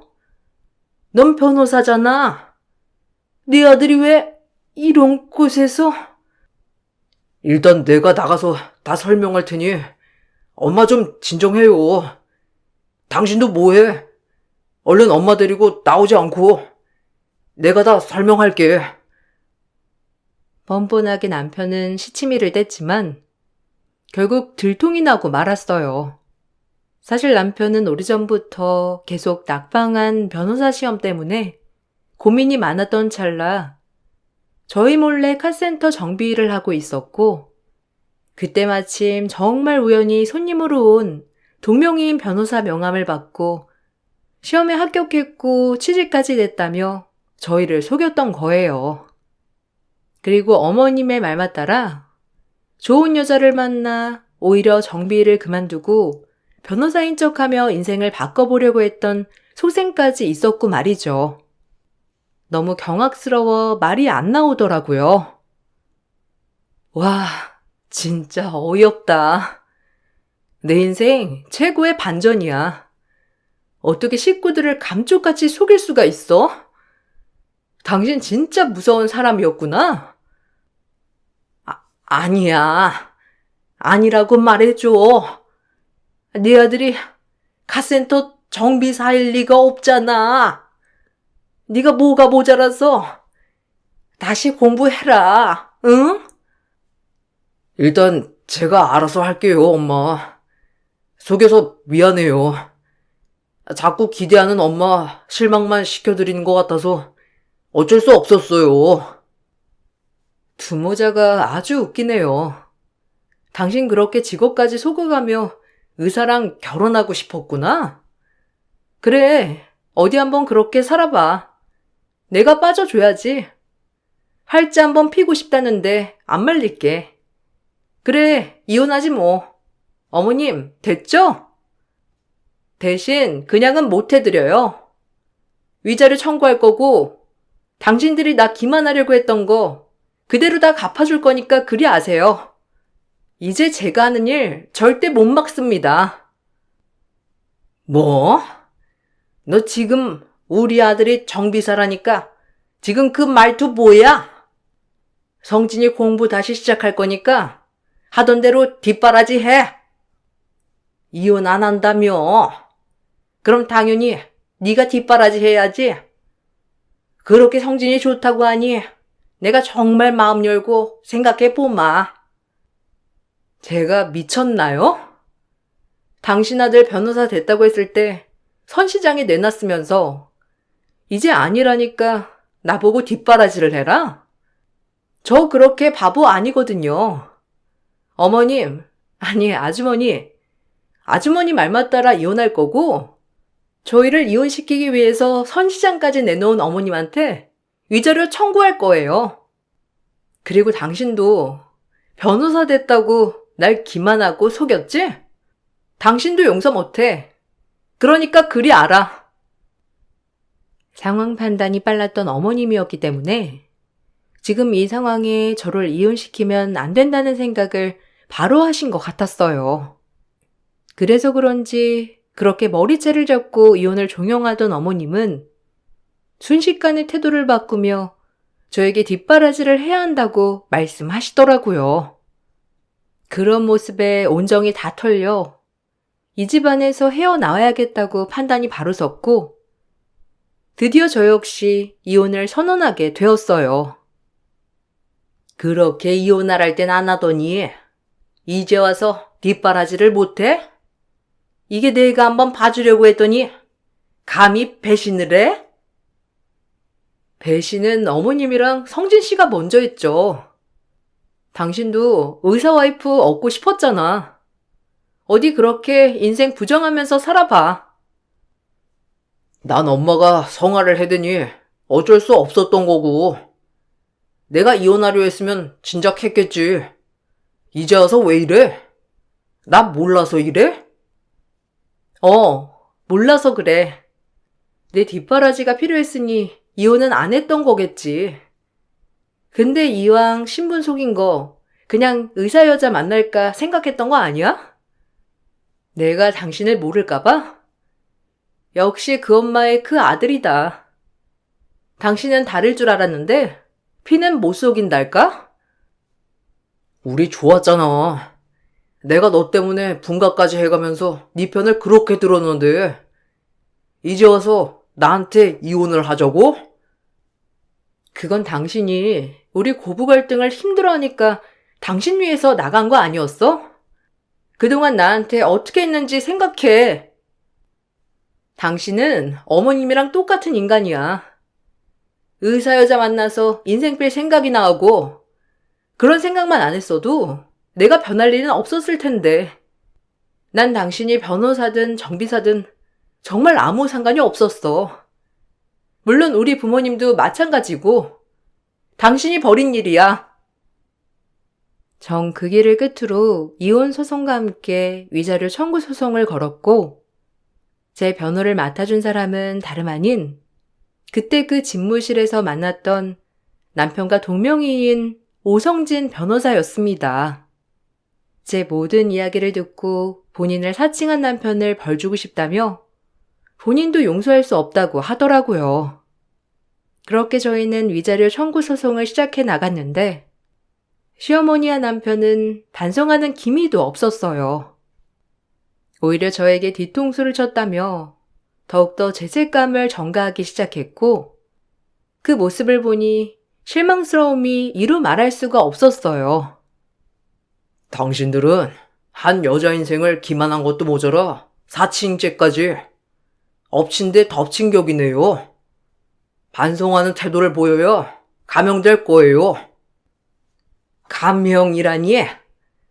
우리 아들이 변호사가 될 건데 그게 왜 사칭이야? 이름이 똑같으니 그런 거지. 저 여자랑 한패가 돼가지고 많이 배운 양반이 참 아쉽네. 저런 걸 변호사라고? 우리 아들이 당신보다 더 훌륭한 변호사가 될 거야. 두고 봐. 변호사라더니 다 같은 변호사가 아니라니까. 변호해줄 사람 하나 구분 못하고. 아유, 참 직업이 아깝다.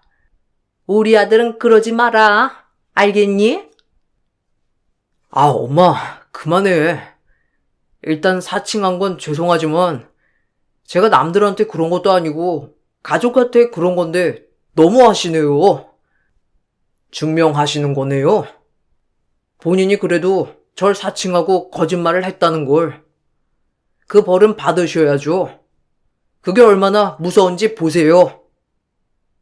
그렇게 큰소리치던 시어머니는 가정 파탄의 주범으로 저에게 위자료를 주어야 했고 남편 또한 저를 기만한 죄로 이혼을 당해야 했어요. 그리고 저에게 마찬가지로 재산분할과 함께 위자료를 주어야 했고 또한 변호사 사칭한 죄까지 더불어 벌금형을 받게 되었는데 그럼에도 불구하고 끝까지 저한테 사과하는 태도는 보이지 않더라고요. 제가 아는 남편이 맞나 싶었는데 사람이 궁지에 몰리면 오히려 답도 없다더니 남편이 딱 그 짝이었고 오히려 이혼하는 게 다행이라고 생각했습니다. 그렇게 벌금 왕창 맞고 나한테 위자료랑 재산 분할을 해줘도 미안하단 소리는 절대 안 나오는구나. 내가 돌았지. 당신 같은 사람을 믿고 내 인생을 맡길 뻔했다니. 참 이런 게 인생 공부지 싶어. 그 인성으로 어디 한번 변호사 공부 실컷 해봐. 너도 내가 변호사 되면 사모 소리 듣고 싶어서 붙어 있었던 거 아니야? 우리 엄마가 말렸을 때 널 버렸어야 돼. 이렇게 내 뒤통수를 치다니. 구급 공무원 주제에 감히 나를 버려?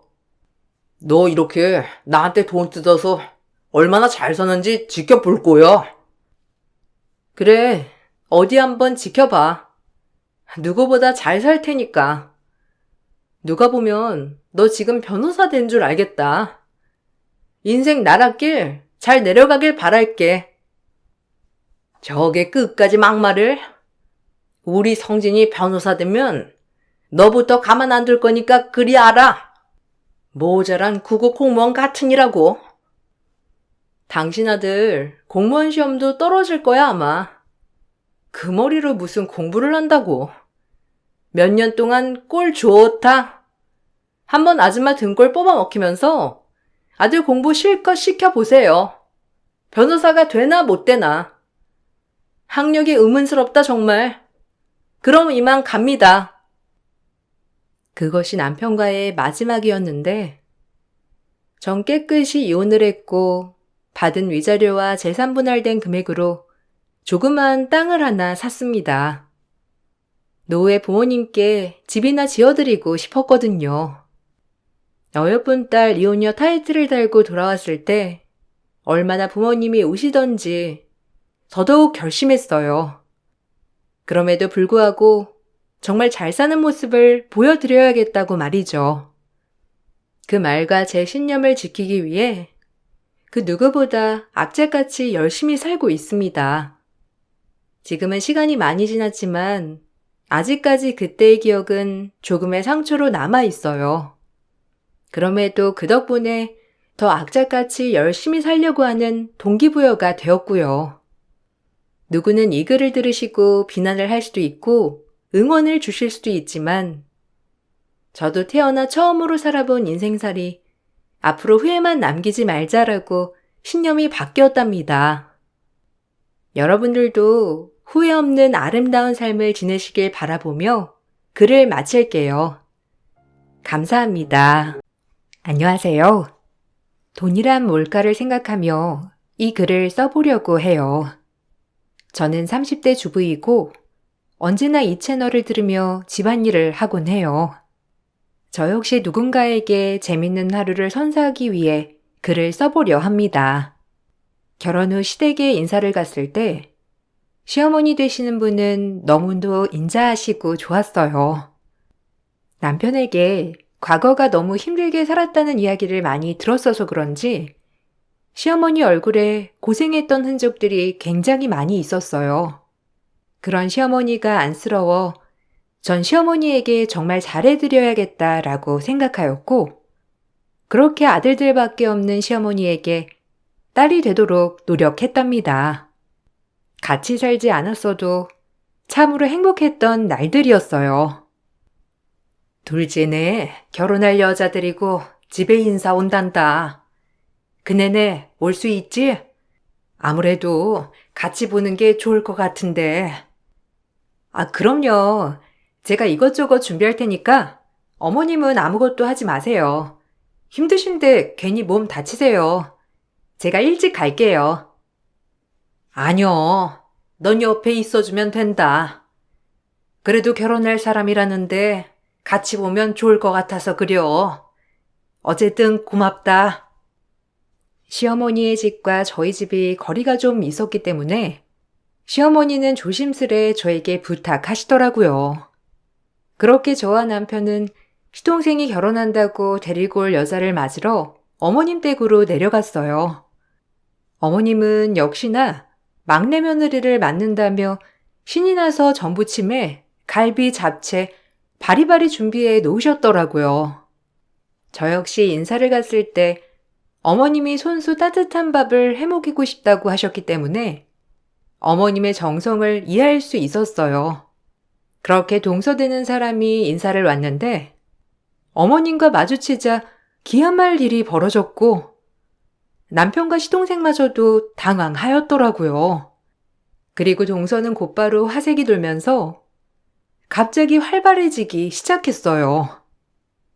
어머, 어머님이 아줌마일 줄이야? 어머, 진짜 꿈에도 상상 못했다. 그렇죠? 당신은 왜 이런 얘기를 안 했어? 어머님이 가정부 했다고 얘기했으면 내가 뭐라고 할까봐? 그래도 잘 사시고 계셨네요. 아줌마 손맛이 그리웠는데 반가워요. 그래. 잘 지냈니? 내가 그때 사모님이랑 사장님한테 은혜를 많이 입었어서 늘 고맙게 생각하고 있어. 그러니깐요. 저희 엄마 아빠가 좀 잘해주셨나요? 그래도 어머님 아들들은 진짜 잘 키우셨네요. 아주버님은 의사에, 둘째 아들은 노무사에. 진짜 대단한데요? 하여튼 아줌마 희생이 헛되지 않았다니깐요. 아우, 자꾸 아줌마라는 말이 입에 붙어서. 천천히 호칭은 바꾸면 되지. 그래도 우리가 보통 인연은 아닌가 보다. 내 아들이랑 만나고 있을 줄은 정말 몰랐네. 그러게요. 엄마가 아줌마 한번 만나고 싶어 하긴 했는데 인연이네요. 저희 엄마가 보시면 무슨 말씀을 할까 궁금해요. 시동생이 데리고 인사 온 동서는 예전 어머님이 굉장히 힘든 시절에 파출부를 했던 집의 딸이었어요. 꽤 오랜 시간 일을 했었기 때문에 바로 저희 어머님을 알아보는 동서였고 어머님을 보자 마음이 엄청 편안해 보이더라고요. 하지만 이상하게 전 동서가 거슬렸습니다. 그래도 시댁이고 옛날 과거가 있지만 지금은 시어머니 되실 분인데 본인이 상전 행세를 했거든요. 그리고 워낙 심성이 착하고 바른 말을 잘 못하시는 어머님이었기에 그저 그런 동서에게 아무 말씀을 안 하시는 모습이었어요. 형님, 말씀은 많이 들었어요. 간호사셨다고. 아무리 세상이 좋아졌다고 하더라도 간호사가 의사를 만나기가 하늘의 별 따기인데 그래도 성공하셨네요. 어디 가서 의사 사모님 대접받고 진짜 좋으시겠어요. 진짜 한 방에 성공했네요. 형수님한테 말버릇이 그게 뭐야? 아, 형수님, 죄송해요. 워낙 사랑만 받고 자라가지고 조금 해맑아요. 이해해 주세요. 아마 악의 없이 한 얘기일 거예요. 그래도 속은 굉장히 착한 여자이니 형수님이 많이 가르쳐 주시고 알려주세요.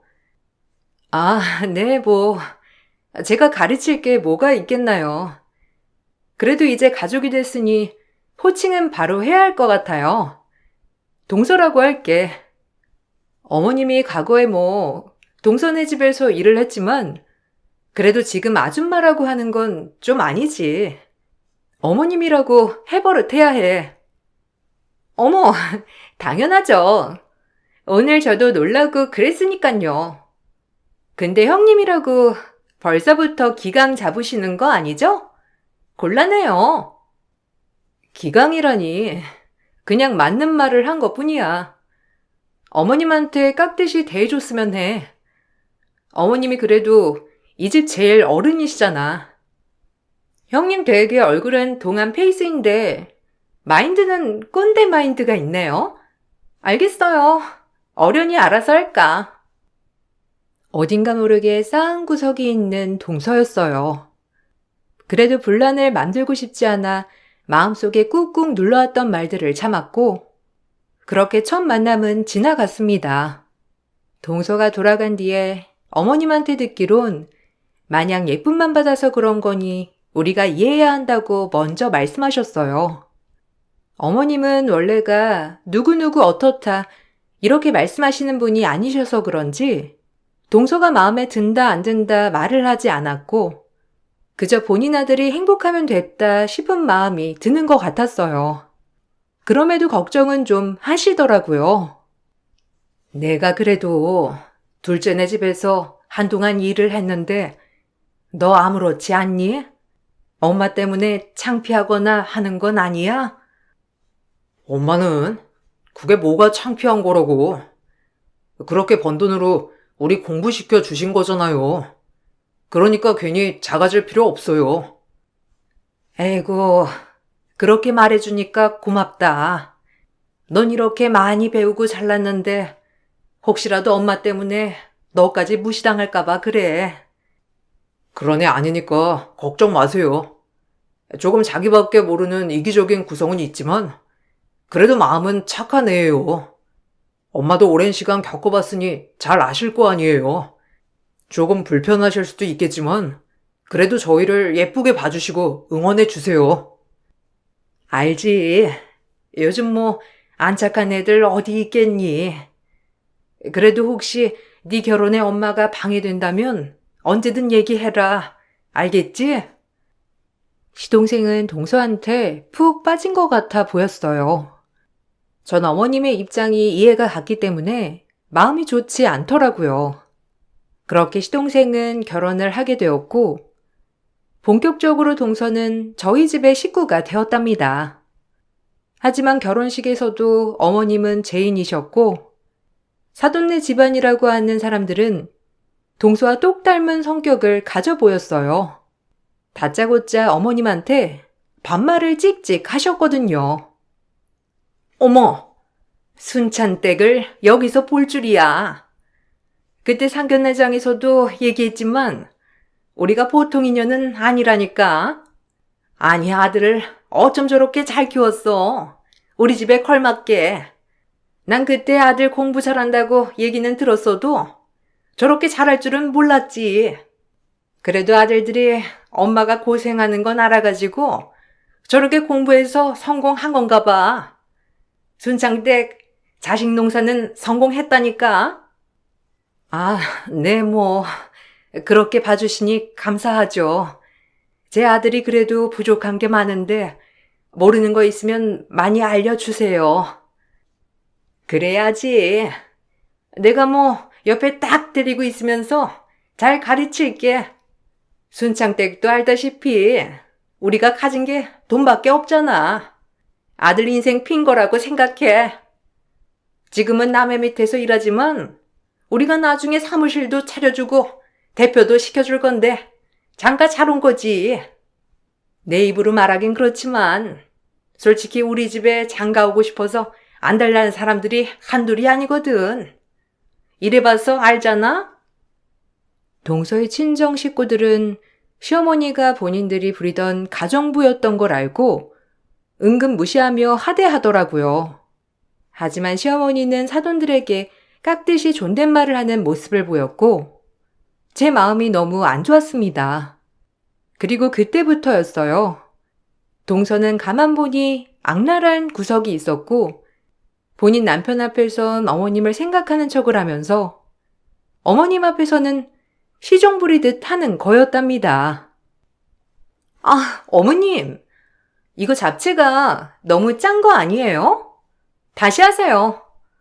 아니, 그때는 손맛이 좋았는데 왜 이리 변했어요? 아이고, 짜냐? 아, 내가 요새 미각이 왔다 갔다 하나벼. 그래, 그럼 다시 해야지. 네가 옛날에도 간은 잘 봤잖니. 어머님은 남의 집 일을 그렇게 하고도 음식 간 하나를 못 맞추세요? 아우, 참. 그리고 전 짠 거는 진짜 싫어하거든요. 동서, 말을 왜 그렇게 해? 그럼 동서가 해 먹어. 지금 어머님이 우리 내려왔다고 맛있는 거 해주시는 건데. 어머, 제가 뭘요? 그리고 형님, 옛날부터 발끈하는 거, 그거 피해의식인 거 알아요? 혹시 저한테 피해의식 느끼세요? 내가? 내가 왜 동서한테 피해의식을 느껴? 진짜 동서 말하는 거 글러먹었구나. 사람이 본인을 되돌아봐야지. 제가 뭘 어쨌다고 그러시는 거예요. 참나, 하여튼 끼리끼리라더니. 형님이랑 어머님이랑 제 짝이네요. 구질구질한 게. 너 말 그렇게 하는 거 아니다. 아무리 내가 니네 집에서 일을 했기로서니 사람한테 그러면 되니? 그런 마인드 고쳐야 해. 동서의 막말은 선을 넘어버렸고 제가 폭발하려던 찰나 시어머님이 대신해서 동서한테 뭐라고 하였어요. 주방에서 새 여자가 시끌시끌한 느낌이자 시동생이 주방으로 들어왔고 동서는 그 앞에서 눈물을 흘리며 이간질 쇼를 하면서 연기를 했어요. 죄송해요, 어머님, 형님. 제가 잘 몰라서 그러는 건데 알려주시면 안 될까요? 그리고 아무리 제가 어머님이랑 안면이 있다고 하더라도 그래도 이제는 며느리인데 옛날 일은 다 잊으시고 형님한테 하던 것처럼 대해주시면 좋을 것 같은데. 동서, 지금 뭐 하는 거야? 서방님 들어오니까 갑자기 눈물쇼 하는 거야? 뭐 이런 게 다 있어 진짜.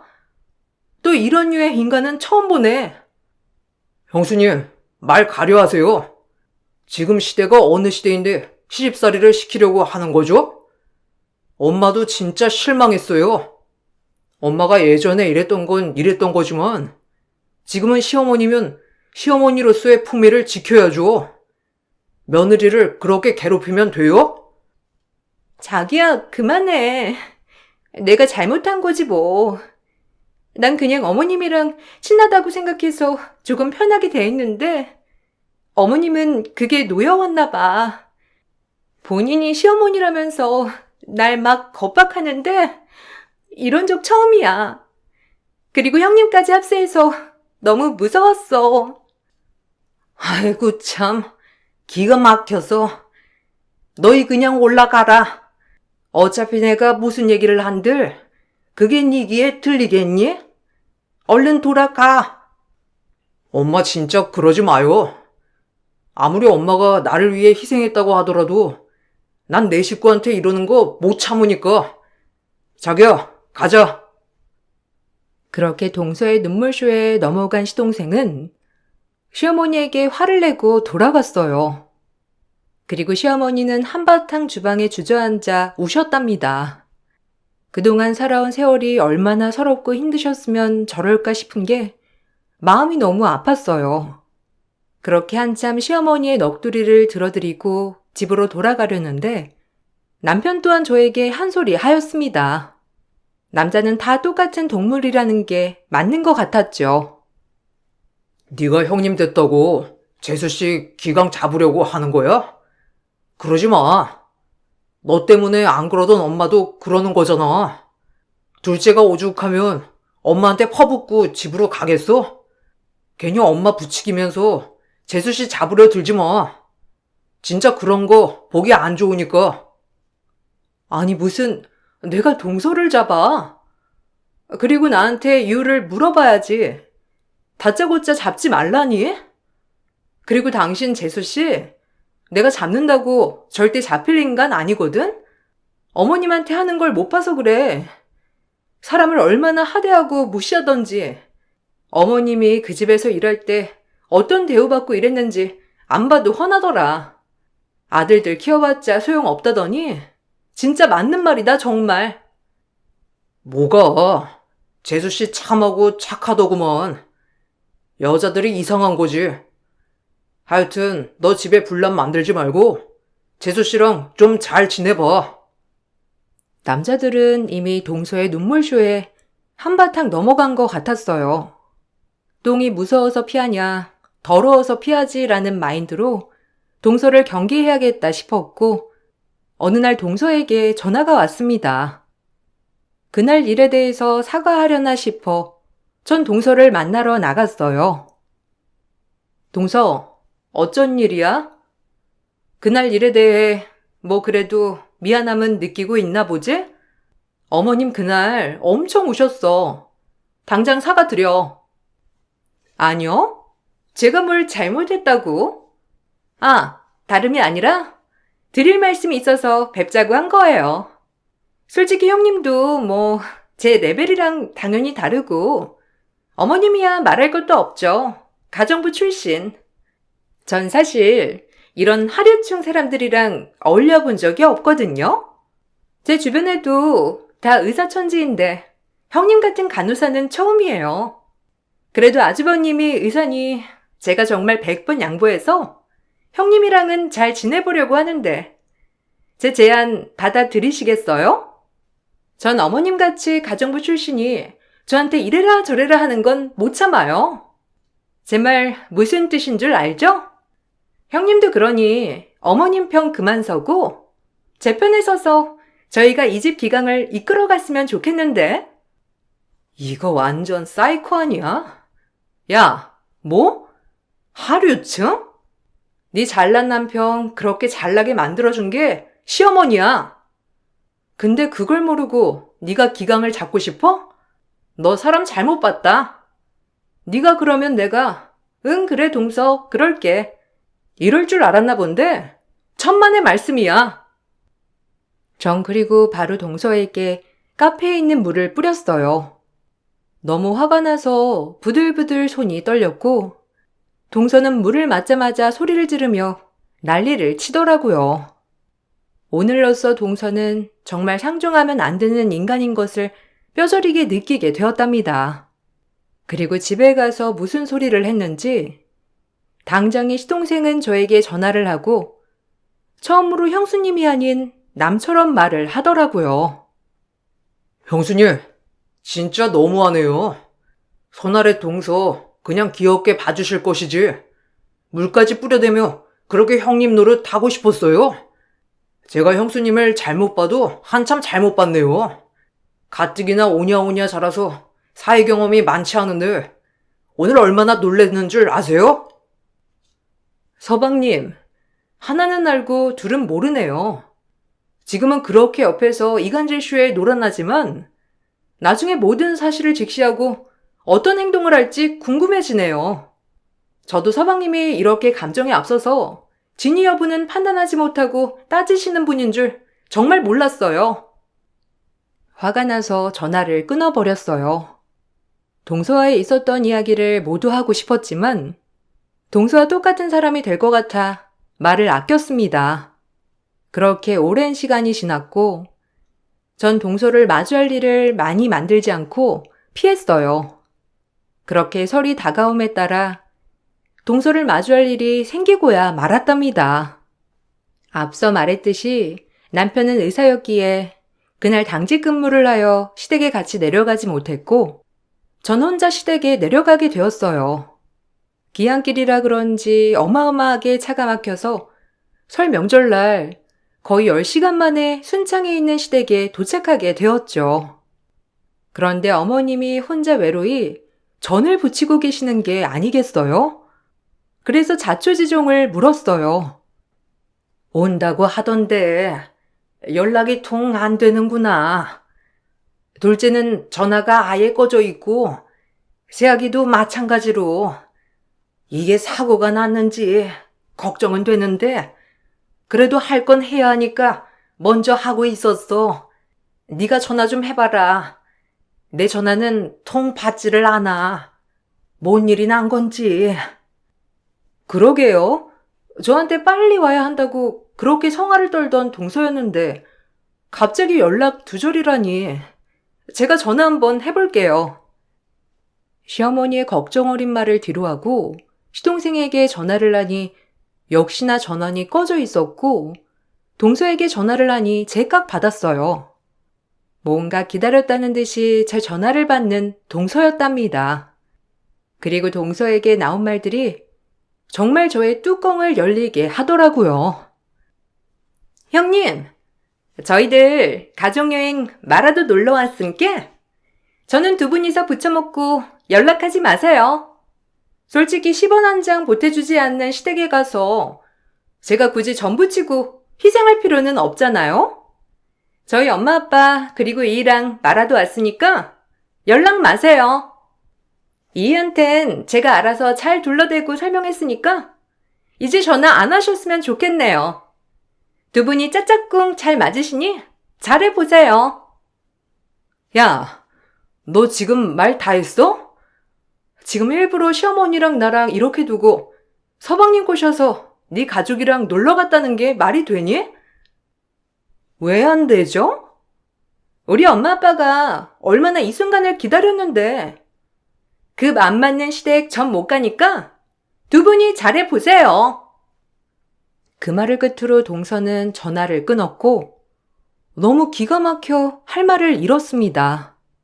하지만 세상 순둥순둥 하시던 시어머니는 수화기 너머로 들려오는 동서의 목소리에 크게 분개하셨는지 처음으로 큰 소리를 내셨고 그 이후 나마저 경악할 복수를 시원하게 해주시더라고요.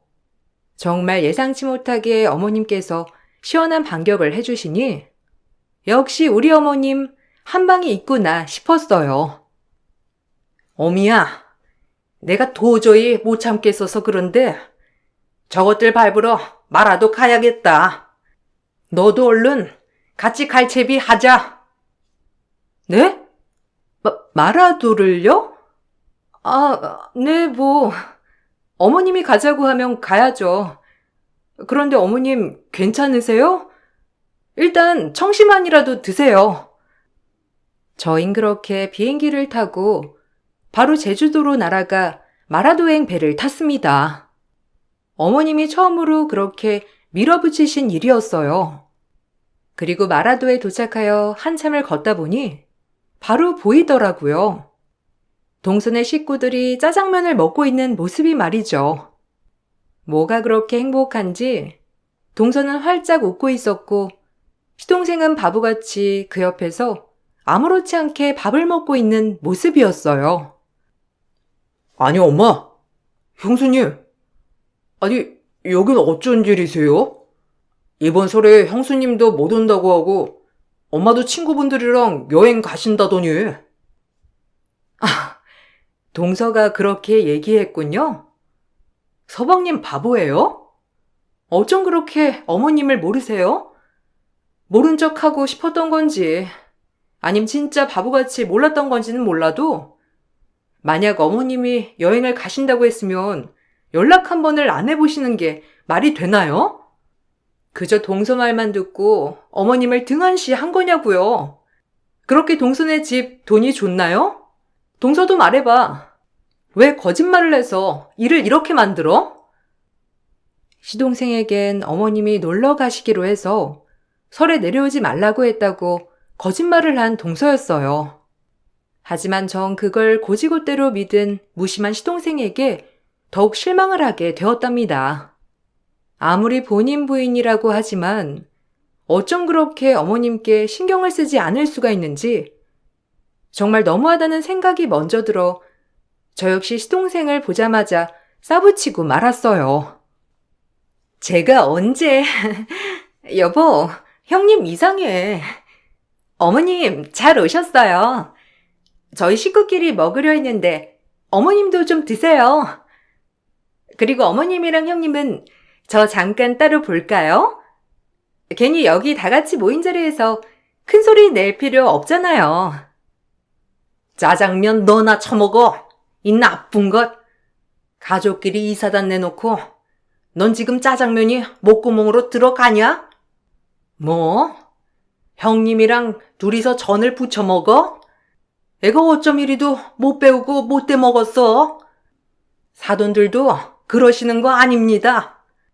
딸이 그런 행동을 하면 따끔하게 일러줘야죠. 제가 지금 설마 저희 집에 와서 전 안 부쳤다고 이러시는 줄 아세요? 얘 행동에 문제가 있다 이거예요. 네 남편을 그렇게 우리랑 갈라놓게 하니 좋으냐? 우리가 너한테 뭔 죄를 줬길래 이래? 설마 내가 파출부 출신이라서 그러니? 어머님은 이 말을 마치고 그동안 동서가 했던 행동들을 시동생에게 모두 일러주었고 시동생의 얼굴은 일그러져 갔습니다. 여우한테 속아 모든 말을 다 믿었는데 시어머니가 해준 얘기에 시동생은 충격을 받았던 거예요. 시동생이 동서에게 따지려고 하자 갑자기 동서의 어머니, 즉 사돈이 나서서 시어머니에게 또다시 하대를 하며 막말을 하더라고요. 무슨 저런 집안이 있나 싶었어요. 아니 순창댁, 지금 감히 나 가르쳐? 우리 딸이 말아도 오고 싶어서 그런 건데 지금 순창댁이 잔소리 할 일이야? 장모님, 그게 무슨 소리예요? 그리고 저희 엄마한테 순창댁이라뇨? 예전에 일하셨지만 지금은 엄연한 사돈인데. 사돈? 그럴 급이나 되고? 자네 학벌이랑 직업이 좋아서 허락한 거지. 어디 순창댁을 우리 사돈이래? 일에서 없는 것들 걷어주면 뭔가 대등하다고 생각한다니까. 내가 이래서 거지 같은 것들이랑은 상종을 안 하는데 참. 시어머니는 그 말을 듣자마자 사돈의 머리채를 잡았고 동서는 시어머니를 떼내려고 안간힘을 썼어요.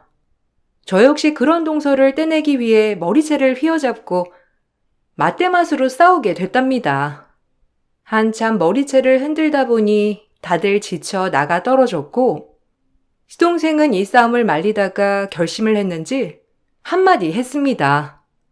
그리고 그 말에 시어머니 또한 합세를 하여 집안을 박살내었어요. 이렇게까지는 안 하려고 했는데 장인어른이 지금 일궈낸 해서 직원들끼리 파업하려고 하는 건 아세요? 제가 노무사로서 그 직원들 편에 서서 이제 장인어른에게 대적하렵니다. 이제 장인어른도 아니죠. 당신은 딱 기다려. 이혼소장 날아갈 거니까. 아니, 지금 우릴 압박해? 너 노무사라고 지금 뻐기는 거야? 네가 우리 말만 잘 들으면 노무사 사무실 차려주는 건 일도 아닌데 사무실 갖기 싫은가 보지? 평생 남 밑에서 일하고 싶으면 그렇게 해. 집값게 노무 사면 노무 사지. 어디 우리 집안에 비벼? 꼴랑 10평짜리 사무실 차려주려고 하는 걸로 유세 떨지 마요. 그깟 거 나도 차릴 수 있어. 무슨 엄청난 재벌이라고 나대. 그리고 막말로 사람 대 사람으로 따지면 당신 딸이 지금 나한테 한참 밑지는 거 아닌가?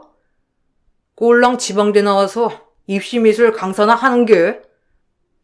이름만 대면 알만한 중소기업 당신네 회사. 내가 그동안 파출부로 일하면서 당했던 모든 것들까지 매스컴에 고발할 거야.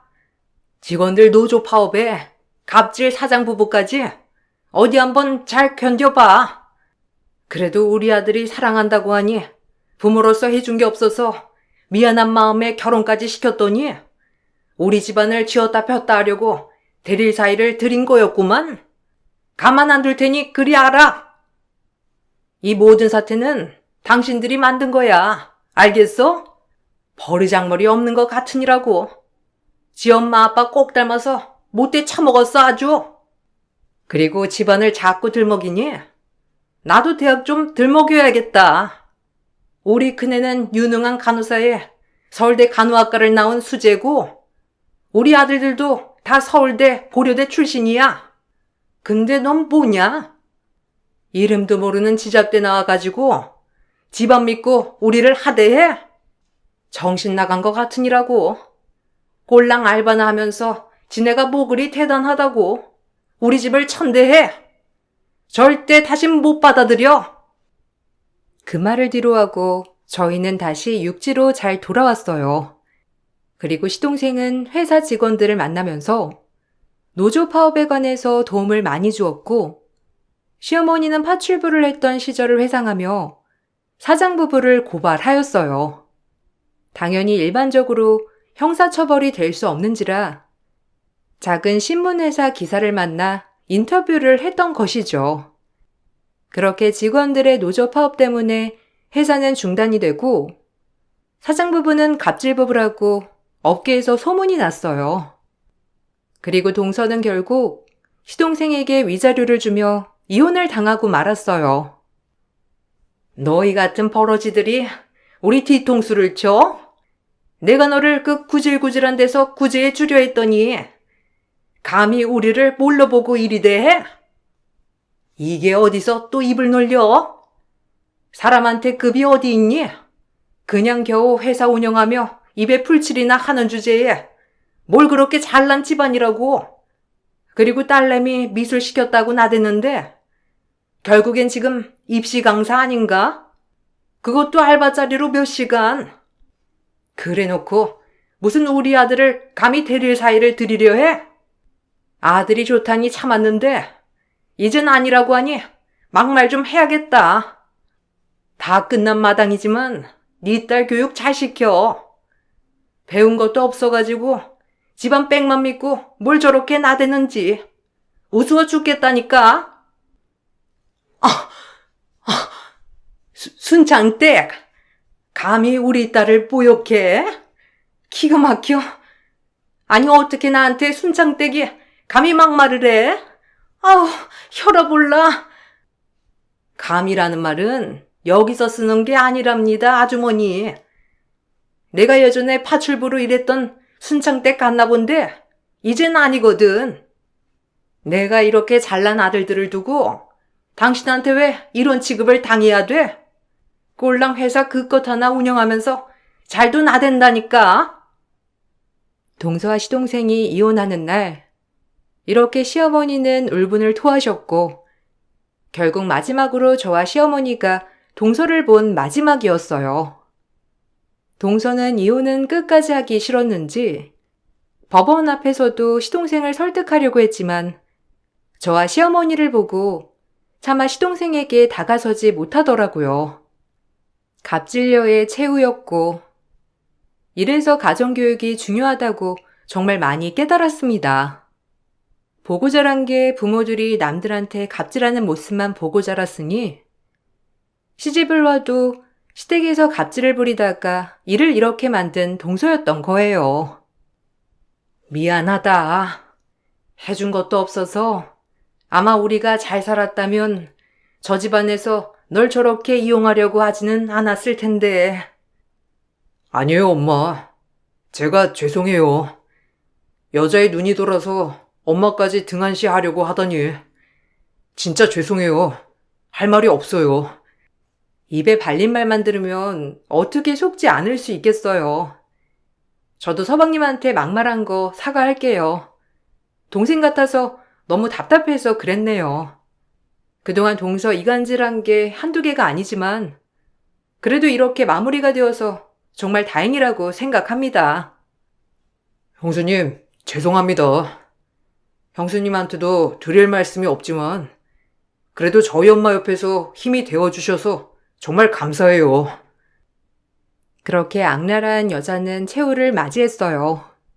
파업도 잠시, 다시 회사원들은 회사에 돌아가 일을 했지만 동서의 아버지는 그때 파업이 충격적이었던지 전문 경영인으로 대체를 하여 일선에서 물러났다고 하더라고요. 하지만 업계에서 이미 소문이 날 대로 났던지라 인력난이 보통이 아니라고 했어요. 회사원 익명 커뮤니티에서는 그 회사를 거르라는 말까지 있을 정도로 소문이 나버린 거였죠. 별로 안타깝진 않고 본인들이 자초한 일이라고 생각하니 참 고소했어요. 그리고 동서도 그렇게 고개를 빳빳이 들고 다니던 여자였지만 결국 끝은 이혼녀가 되어 위자료까지 주고 나자 결국 주변 사람들에게도 잘난 척을 하지 못하게 되었어요. 건선징악의 결말을 맞은 것이고 몇 개월이 지나 시동생은 본인의 힘으로 노무사 사무실을 차려 이름을 널리 알려 그래도 곳곳에서 많이 찾아주는 이들이 생겼어요. 동서도 그 소문을 들었는지 몇 개월 만에 시동생에게 연락을 하여 그동안 본인의 잘못을 일일이 얘기를 했다고 했어요. 하지만 시동생은 그 문자를 읽고 바로 차단했다고 하더라고요. 이걸 시동생 입에서 듣는데 너무 고소했어요. 정말 본인을 돌아보지 못하고 남한테 갑질하는 동서가 많은 걸 배웠기를 바랬고요. 이제 여자 보는 눈 좀 기르려고요. 언제가 될지 모르겠지만 엄마가 꼭 마음에 드는 여자로 데리고 올게요. 기대하세요. 엄마는 네가 좋으면 상관없지만 너까지 무시하지 않는 여자였으면 좋겠다 싶어. 엄마는 그거 하나면 된다. 우리 가족 앞으로 더 행복하게 살아봐요. 저도 우리 가족이 항상 좋은 일만 있기를 진심으로 바랄 테니까요. 그날 나도 순창에 내려갔어야 했는데 여보, 미안해. 당신한테. 하여튼 남자들이 잘못이었다 싶어. 이제 나랑 동생이랑 당신이랑 엄마 말 무조건 잘 믿고 잘 들을 테니까 지켜봐줘. 엄마 죄송했어요. 저도 할 말이 없네요. 우리 잘 살아보자. 저희 가족은 더더욱 행복해졌어요. 3년이 지난 지금 시동생은 남편이 소개해준 레지던트를 만나 재혼을 하였고 저도 잘 아는 레지던트였기에 오히려 저희 가족은 더 돈독해졌답니다. 시어머니 또한 아들들과 며느리들이 잘 지내는 모습이 제일 행복한 일이라며 즐거워하셨어요. 그리고 저희는 이번 겨울에 온 가족 제주도 여행을 앞두고 있어요. 그때 마라도를 간 게 마지막 여행이었는데 이번엔 좋은 일로 가는 제주도이니만큼 너무 설레고 행복하답니다. 중간에 똥물이 들어와 물을 흐릴 뻔했지만 다시금 바로잡아서 다행이라고 생각이 들어요. 지금은 어느 누구 할 것 없이 서로를 위하고 오히려 서로 배려를 하지 못해 안달이 나는 가족이 되었고 이게 가족이다 싶어요. 여러분들도 이런 경험 있으신가요? 있으시다면 건선징악은 반드시 올 거니 용기 잃지 마세요. 제가 좋은 기운 팍팍 드리면서 이만 글을 마쳐볼게요. 감사합니다.